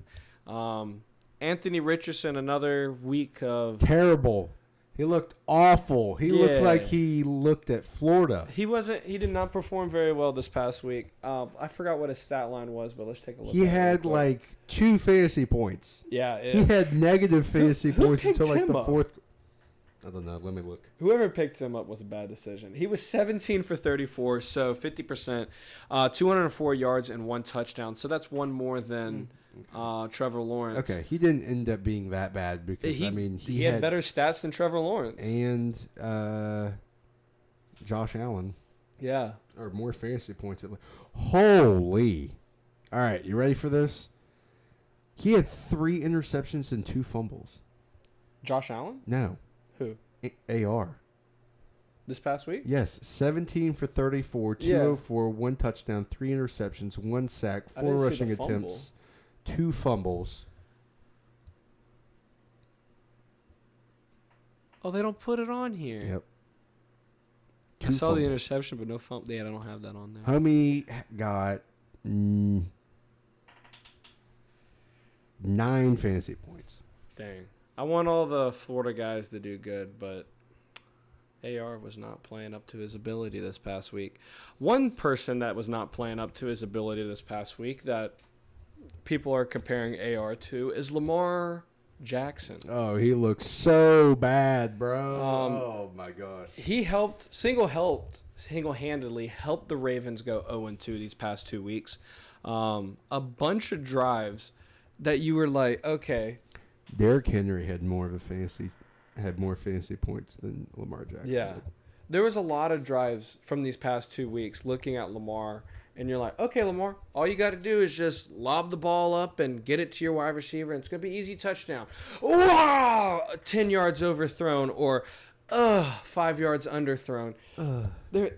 And a lot of times, Lamar Jackson, and I would say Kyler Murray too, is they have probably 10 to 12 seconds in the pocket that they have all the time in the world to finish the Sudoku puzzle and throw the football, and they decide to start running for no reason. Yes, because Lamar isn't an actual full-blown quarterback. He's a running back with a good arm.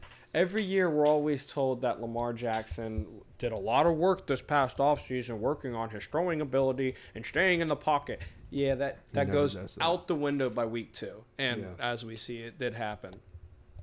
Yeah. The Chargers showed up to Carolina and showed them how to play football and told Bryce Young basically, hey, man, NFL ain't your thing. You need to start learning Canadian. Go play in the CFL. Yeah, him and DJ need to start working at the same McDonald's. Yeah. Not even fries in the bag. Put the mop in the bucket. Yeah. You just a janitor. They'll still miss the bucket. The Vikings is going 2-0 right now. Yeah, Justin Jefferson. I posted this on my story and I forgot to actually put my comment on there. There's something about this team that is really weird to me right now. Sam Darnold actually looking like a quarterback with this team. I know. 2 years ago, let's go back 2 years ago. And their second best wide receivers out right now. Yeah. Let's go back 2 to 3 years ago and go through, all the way back when he was with the Jets. Oh, yeah. Let's go all the way back when he was with the Jets. Yeah. He couldn't do anything. Nothing. Everybody called him a wash quarterback. Yes. Was not a good draft did. pick. Then he goes to Carolina, was it? Yes. He goes to Carolina. Also trash. Stunk it up, helped them go 0-16 so they can draft Bryce Young. And then he was with like the Bengals for like a year as the backup, and then which was pretty funny that it was Joe Burrow, Andy Dalton, and it was literally the two redheads, and then the blonde, good-looking gentleman as the quarterbacks, and now you have Sam Darnold just goes over here to Minnesota and looks like prime Tom Brady. What was he, 17 for 24? 17 for 26 for Oh. 268 yards Two and tutties two and an touchdowns interception. and an interception that was not his fault. It looked... Yeah. Mm. Yeah. Viking, yeah. They people- might be pretty dangerous. Like, it actually might have been a good thing that the Vikings got their star quarterback that they just got in the... Honestly... Yeah. He did have his little Sam Darnold moment. He had 2 fumbles. Not lost, though. They were fumbles, though. Hey? He was able to recover on them. Aaron Jones for them, though. Somebody who was given up on that huge Green Bay deficit this past offseason. Yes. We kind of see why. I totally forgot he went to... Yeah, we kind of see why that Green Bay gave him up like that, because he was doing these things the past couple years with them. Yeah. But looking over here with the 49ers, a team that, first of all, Brock Purdy, I thought was actually going to be a With decent the quarterback first this year. overall pick in this year's draft, Yeah, Jacob picks Brock Purdy. Out of all the quarterbacks I could have picked. How I picked white? No, first of all, how white is that first overall pick? You never pick a quarterback, 1. 2, you picked the whitest quarterback and the third whitest player in the league besides the Bosa twins. In my Or defense, the Bosa boys. this is my first fantasy draft I've ever done. I've only done fantasy No. football one other time. Yeah, And that was with the church. Yeah. And I didn't even draft because I forgot that the draft day was Oh. happening. So I got set up with all these random draft picks. Still. Yeah. Because remember, I forgot to show up to the fantasy draft night to that. Oh, that's right, that we had at the church upstairs. Yeah. Totally Well- forgot to show up to that. Next year, you'll know you don't pick the quarterback until like your 8th pick. Go for a kicker the first round. Yeah, do what the Bucks did. Go kicker second round or go tight end O.J. Howard with the 15th overall pick. Or that one year we took an offensive lineman the first round. When we didn't need any. Yeah.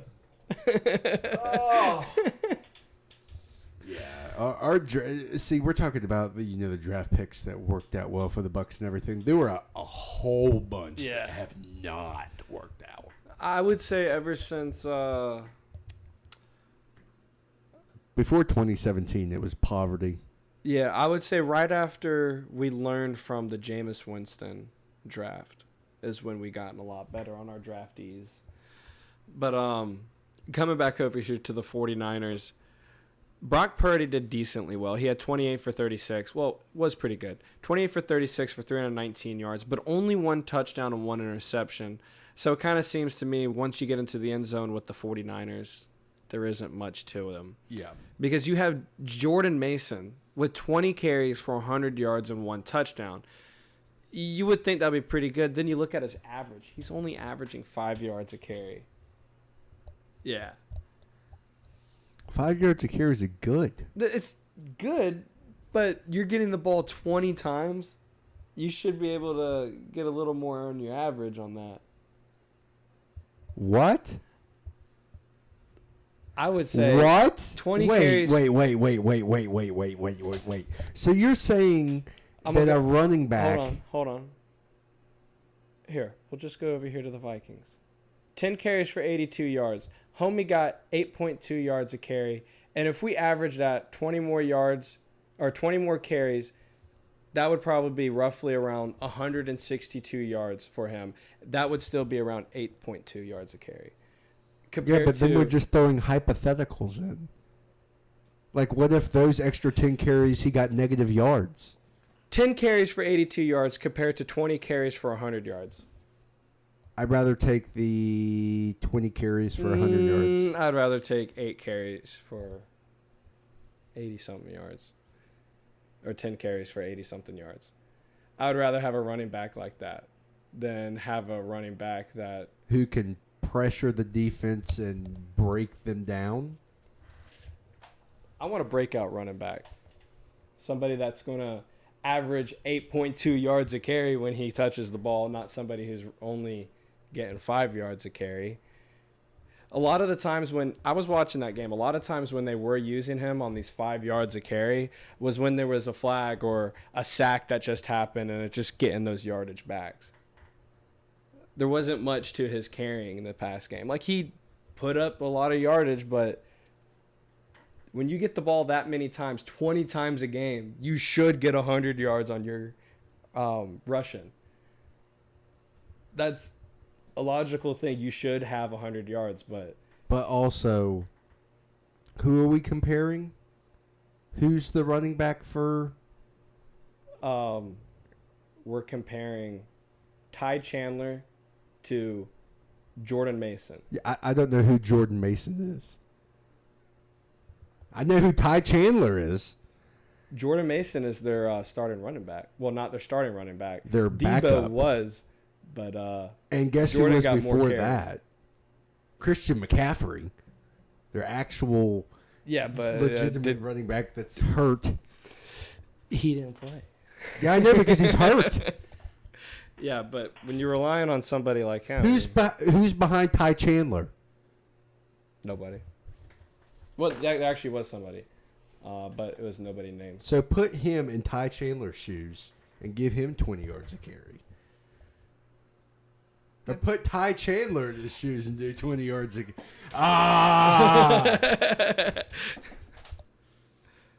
Confliction. I thought Ty Chandler did a better job. Yes. Seahawks moved to 2-0. Making the Patriots poverty. Yes. The Patriots should have lost last week. Yeah, they should be 0-2 right now. The Jets won 24-17. But they lost. They lost at heart. Yeah. Yeah. Jermaine Johnson's a big loss on the defense. I do have to talk about the Jets uniforms Will real Levis quick. is awful. Huh? Will Levis is awful. Oh, well, yeah, the Titans did look horrible. But the Jets uniforms, they had a better look when we first saw them on those photos this offseason. On the field, I think they're as bad as the ones that they released when Zach Wilson got drafted. I think a trend that we've been seeing is the on-field is not as good as the edited pictures. Well, the Detroit Lions, their uniforms, I think, look better on field than they did in the photos we saw. And I loved the photos we saw. Yeah. Yesterday's game was just awesome to watch. 2 great uniforms going up against each other. The Steelers moving to 2-0, beating the Denver fallen apart franchise. Bo Nix for president. Yeah, Bo Nix. He's the type of guy that I'll just go ahead and say it. He's Zach Wilson. Yes. He's literally Zach Wilson. Yes. If you put both of them side by side, Except Zach Wilson won't get 4 delay of game penalties because he knows when the play clock is going. yeah. If you put them side by side on their play style, they are the exact same quarterback. And they look the exact same. Yeah. I would hate to be the coach for them. Yeah. I would really hate to. It's Sean Payton, right? Yeah. I would hate to be Sean Payton right now. One game that really, really pissed me off yesterday when I was watching it Undefeated, baby. was the Bengals and the Kansas City refs. Man, I tell you what.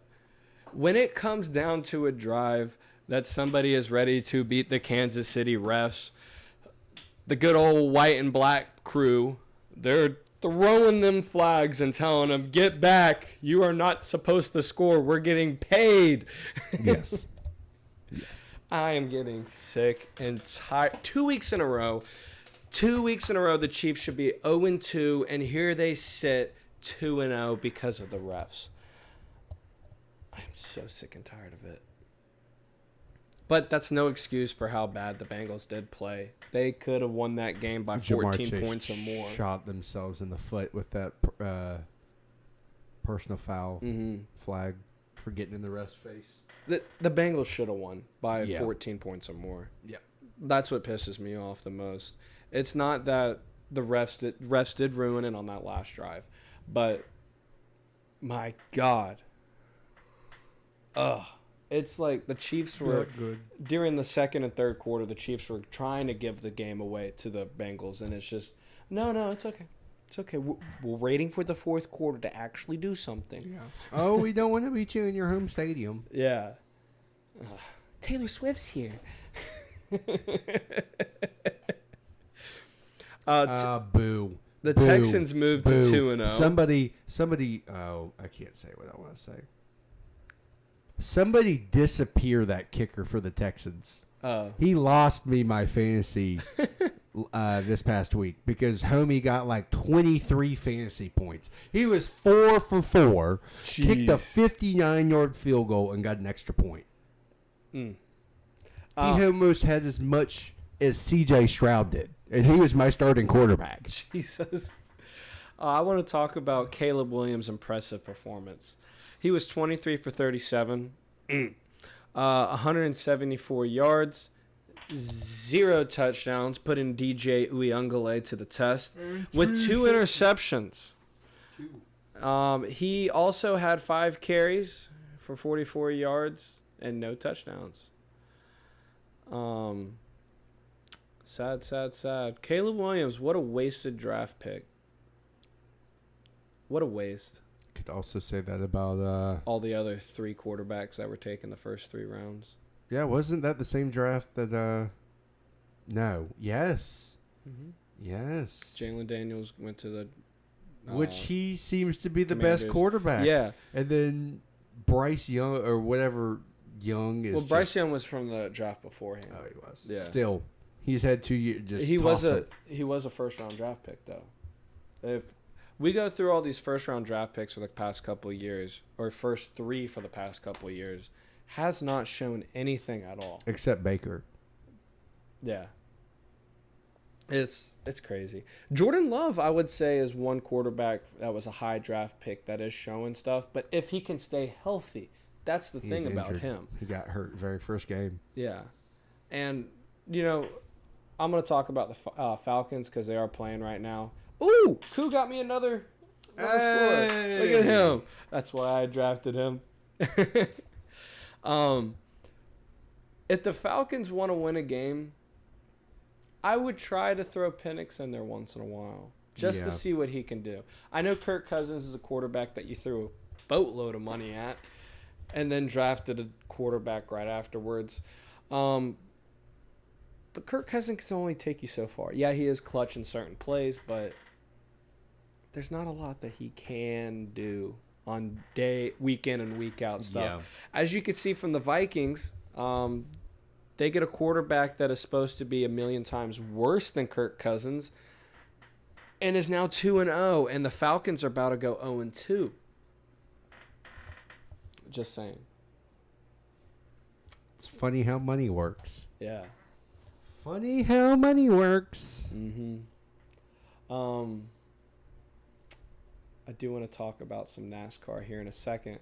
But before we get into NASCAR, I want to talk about some car stuff that's been happening. I'll just play the video. Hey, Uber for Garth? Yeah, man, come on in. Cool. How you doing, man? Doing well. How about yourself? Good. Where you from? I'm from the great state of Georgia. Georgia. Okay, yeah. How about them Bulldogs, right? Yes, sir. I used to play football for them, actually. Nope. Yes. The all fun and games about Georgia and their DUI and reckless driving problems. But it does not equivalent to the reckless driving we have been seeing from Denny Hamlin the past couple of weeks. In Atlanta, while I was watching, to sum up about Denny Hamlin, before the race happened, he did have problems with his motor. I do give him that he did race pretty decent in that. But this past week, I think it was on the first or second lap, Denny Hamlin goes right up against the wall, wrecks, and then I think it was at the end of stage 2 or at the beginning of stage 3, he wrecks again and was out for the whole entire race. Yes. The cheering when he wrecked was deafening through the TV when he was coming in through pit road. A lot of people were screaming and yelling. But with those two bad performances, that pushes Denny Hamlin out of the playoffs into the bubble. He is 13th right now in the bubble. They are at the cut line of 12, and then this next week they will be at the cut line of 8. So as of right now, 2 of my drivers that I like to root for is in there. We have Chase Elliott, which is my second favorite driver right now, and Daniel Suarez. He's looking pretty good. He had a great finish in Atlanta, and he had a decent finish at Watkins Glen. Joey Logano is sitting at first in the playoffs because he did win in Atlanta. And then this past weekend, he had a top 10 finish behind all the other guys that finished in first and second and so forth. But Martin Truex Jr. was somebody else that I was very happy that fell out of the playoffs this year. He is also somebody who wrecked out at Atlanta, and a bunch of people were cheering about that. And then at Watkins Glen, it seemed like he couldn't get anything going. His car wasn't powerful enough to do it much of anything towards the stage 3. But stage 1 and 2, it really looked like he was about to win that race. But coming down towards the end of the race, it was kind of like, where did Truex go? Mm-hmm. He's no longer in existence. He's nowhere. Yeah. He's gone. Yeah, because while we're watching, my dad's like, watch, Truex is going to win this. Truex is going to win this. And I'm sitting here watching. I'm seeing Shane Van Gisbergen and the other guy who won the race. I forgot his name. Not Chase Briscoe. Somebody who's with RFK Racing. I forgot his name. But here, we'll look at this. Previous race. Chris Buescher. He was the one who won it with RFK Racing. Those two guys on their final lap was very exciting to watch. It really looked like Shane Van Gisbergen, SVG for short, looked like he was going to win that race. He was out front almost the whole time.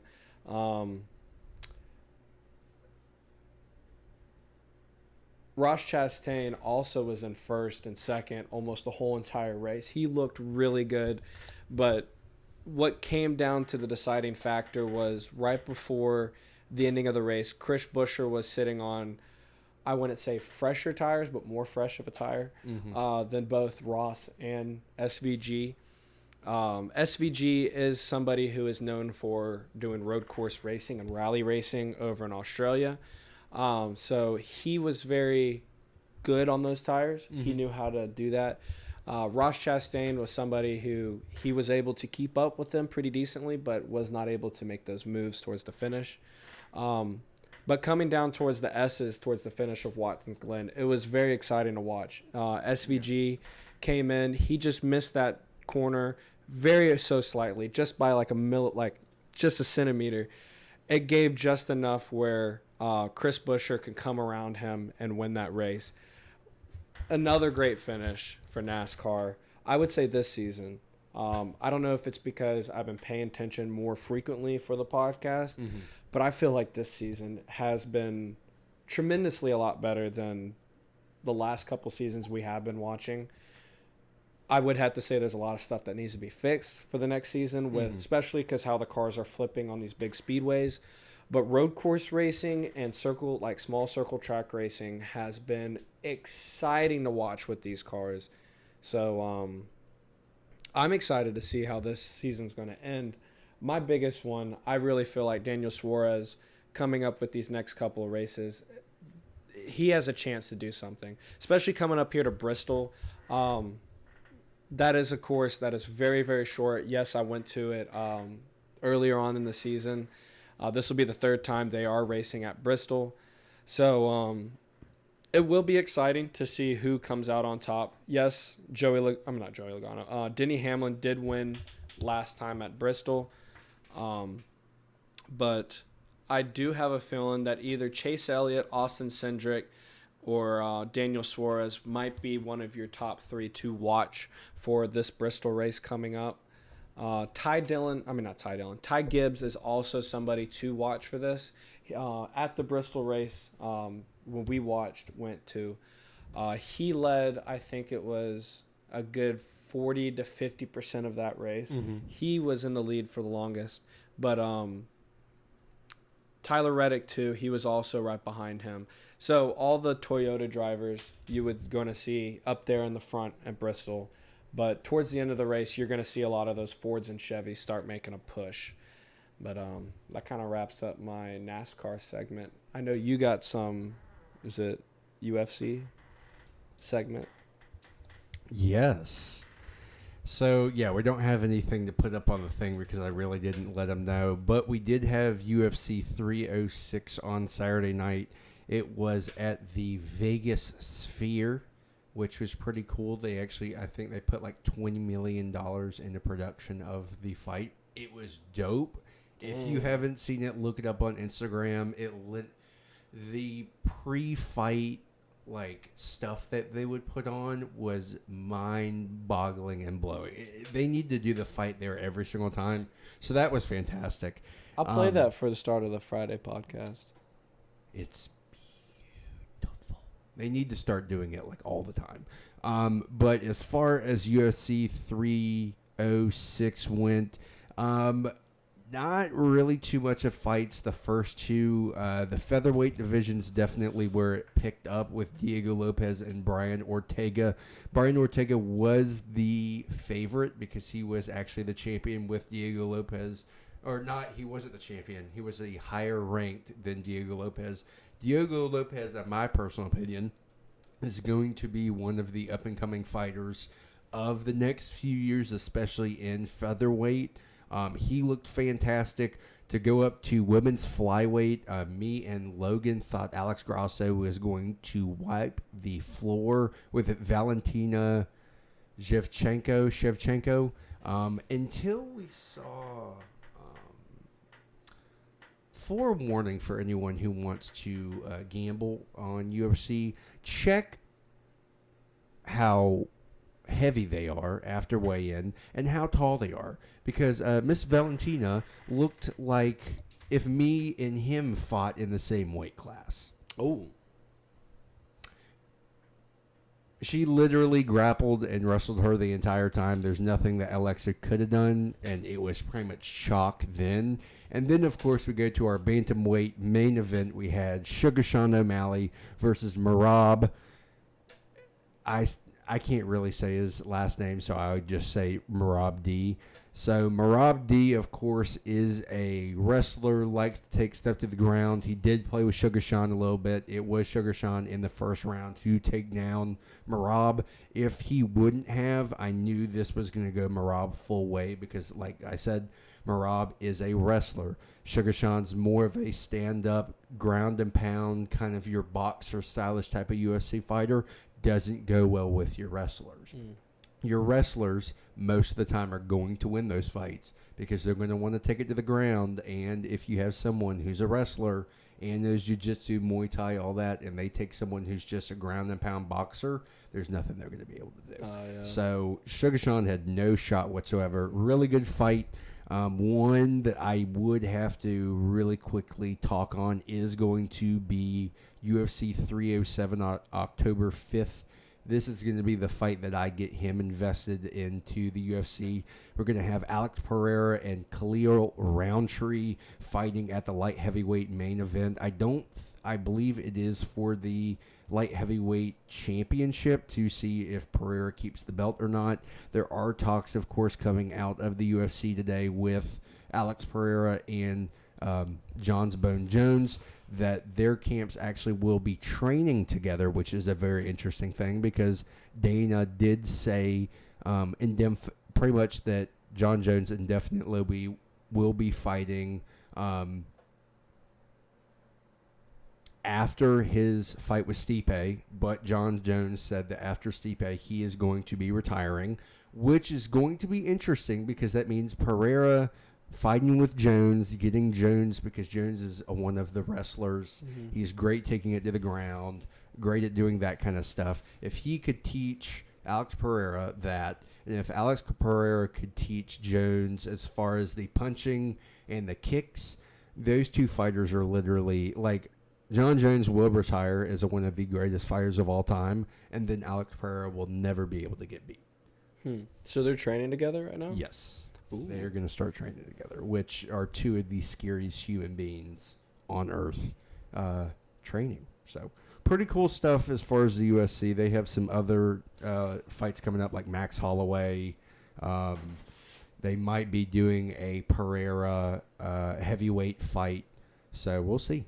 Definitely some stuff coming up for the UFC. So stay tuned. There we go. Yeah. So we're going to take a little second and we're going to play, I guess, the trailer for the Handshake. And then we're going to come back and we're going to talk about what high five means to us and close out our video. Indeed. Yeah. So if y'all hold on here for a second, we are going to get all that going.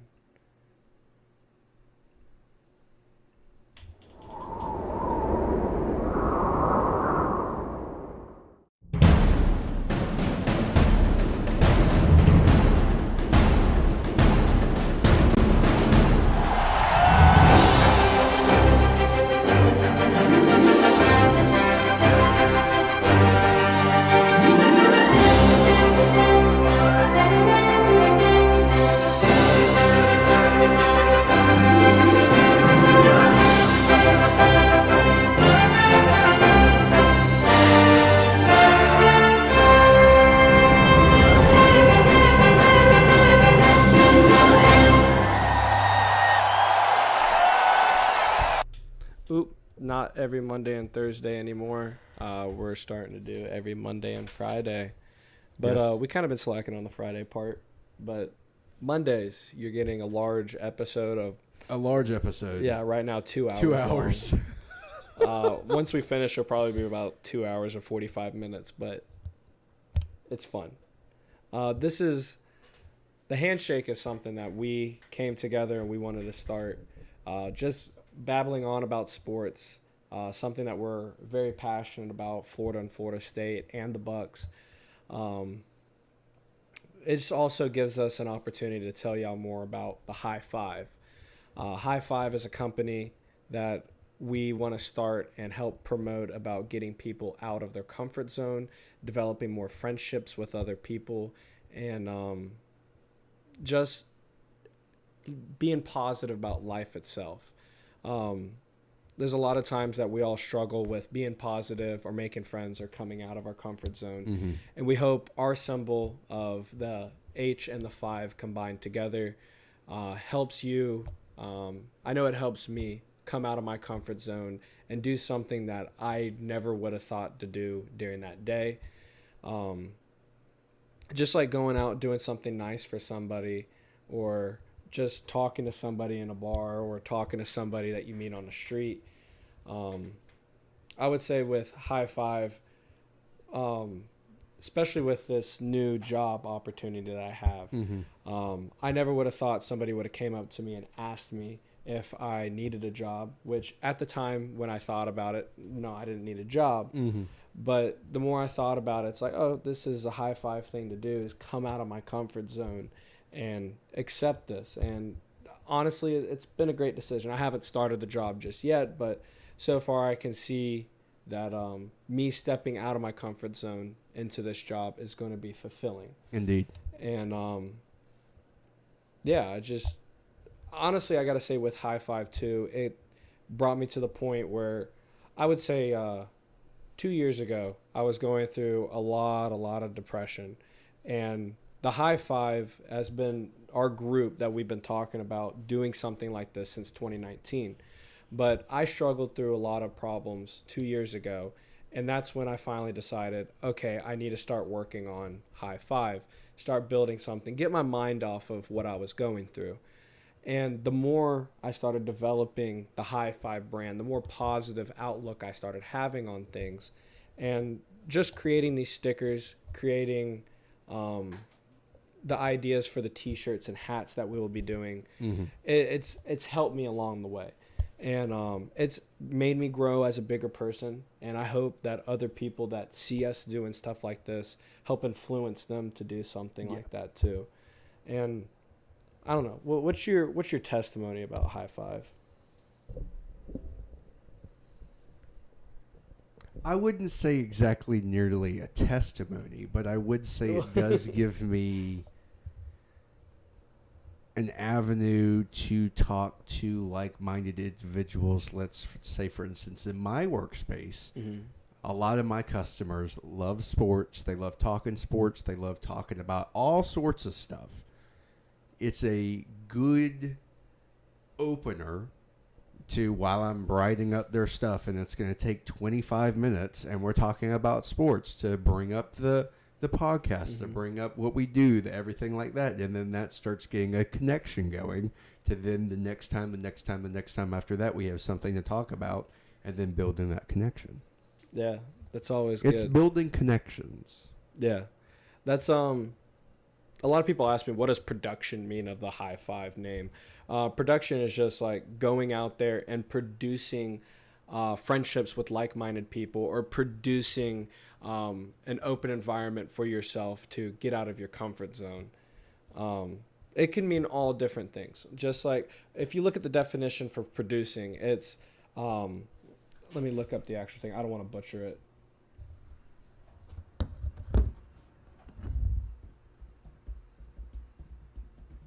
Definition of production. I was looking this up earlier. So the definition of production is the action of making or manufacturing of components of raw materials and process manufactured.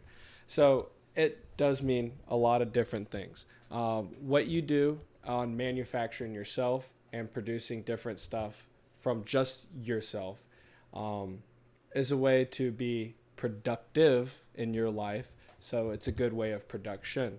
And for us being called High Five Production, we do produce a lot of different variety of things. As of right now, we have the sports podcast and our streaming with Josh doing his stuff and my gaming stuff. But we're also going to be producing a lot of other things too, like the stickers, t-shirts, hats, and different friendships with other people. Indeed. Yeah. And different podcasts, different avenues, different brands that want to eventually, it's just about collabing with like-minded individuals. And if they're not like-minded individuals, coming to a even ground of something that you can get along with. Because Definitely. Sports, for instance, is one of the biggest things. You could be white, black, blue, green, Christian, Muslim, agnostic, atheist. But if you're a Florida State fan, you're a Florida State fan. If you're a Florida fan, you're a Florida fan. It doesn't matter what you believe, who you are, what you look like. If you're a fan of that team, you're a fan of that team. Yeah. Which is something that is amazing about the human race, is we're super against each other all the time. But then in the sports aspect, it's the only thing left, really, other than church, where like-minded individuals come to a place to, I guess, in some understanding, not really worship like idols or anything, but have a place of like-minded individuals to celebrate a single, yes, exactly, a passion, having something that you love so much with like-minded individuals who might have nothing else aligned with you, but you get to be friends with that person because you have that avenue. And High Five is a good way to tie that bond. Indeed. And that's why we're going to be doing the sports hats and stickers. Like I have those little patches that we've been showing y'all every now and again, is these FSU ones. I have given a good bit of these FSU ones to a couple of friends, and I made a couple of Gator ones for me and James we use as our markers when we play pool. So in APA pool, when you get to the 8-ball, you have to mark your pocket. So me and James started using these to mark our pockets, and it's a very good conversation starter.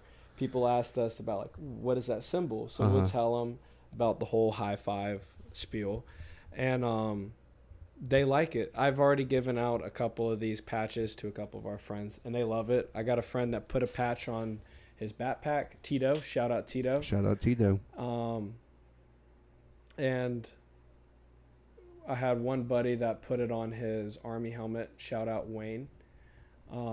We also have these FSU and Florida stickers that y'all could put on the back of y'all's car. Yes. I have a red one on the back of my truck because I think it ties in very well with my black truck. And I have a gold one. Yeah, and we have baby blue or teal ones and red, green, orange, blue. Orange, blue. FAMU colors, Miami colors. Yeah. So any color that y'all might think y'all want, we have. Yeah. So, hit us up on that.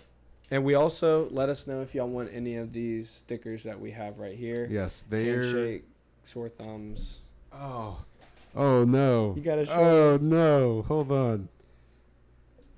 Oh, wait. No, I got to... Dang it. There we go. Yeah. So we got... There we go. So we got a mountain. We got a triangle look. Up. We got a... how would I say? A king. A buddy look. Yeah, a buddy look. A buddy look. And, we got a couple of more that we've been working on. It's pretty dope. Yeah. There is actually I'll tell you off screen, but there's one I want to work on that has 2 separate colors.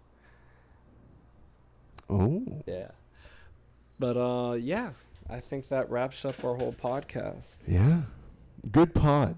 It was a very good pod. 40. Episode 40. Yeah. Great stuff. Oh, I want to show y'all. We got a Kyle Busch NASCAR up there and a Ross Chastain. Beautiful. Yeah. My favorite driver right now and Josh's favorite driver. For life. Yeah. My favorite driver for life is Tony Stewart. Didn't he kill someone? No, that was... We talk about this all the time. No, the guy ran at him. Yeah. Yeah.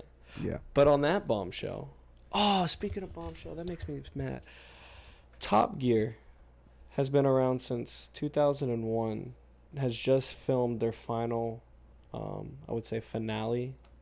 Is it the American version? No. I think. The guys from the British one that started in 2001. The guys? Yeah, the Jeremy Clarkson, James Hammond, and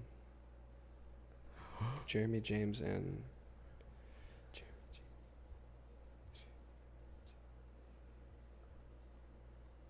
James May.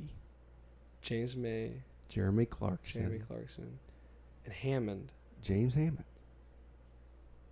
Oh, so it's James May, James Hammond. Okay, yeah. So they just filmed their final Grand Tour episode. Remember they left Top Gear and did Grand Tour. They just did their final episode. It was very emotional. I was watching the clips of it. Dude, very sad. I'm not ready because I grew up watching Top Gear and Top Gear Grand Tour and all that stuff whenever the BBC kicked them off because of... He slapped the producer and then said a horrific word. Oh, yes. Yeah. And then proceeded to make more money with Amazon and then get his own farming show. Yeah.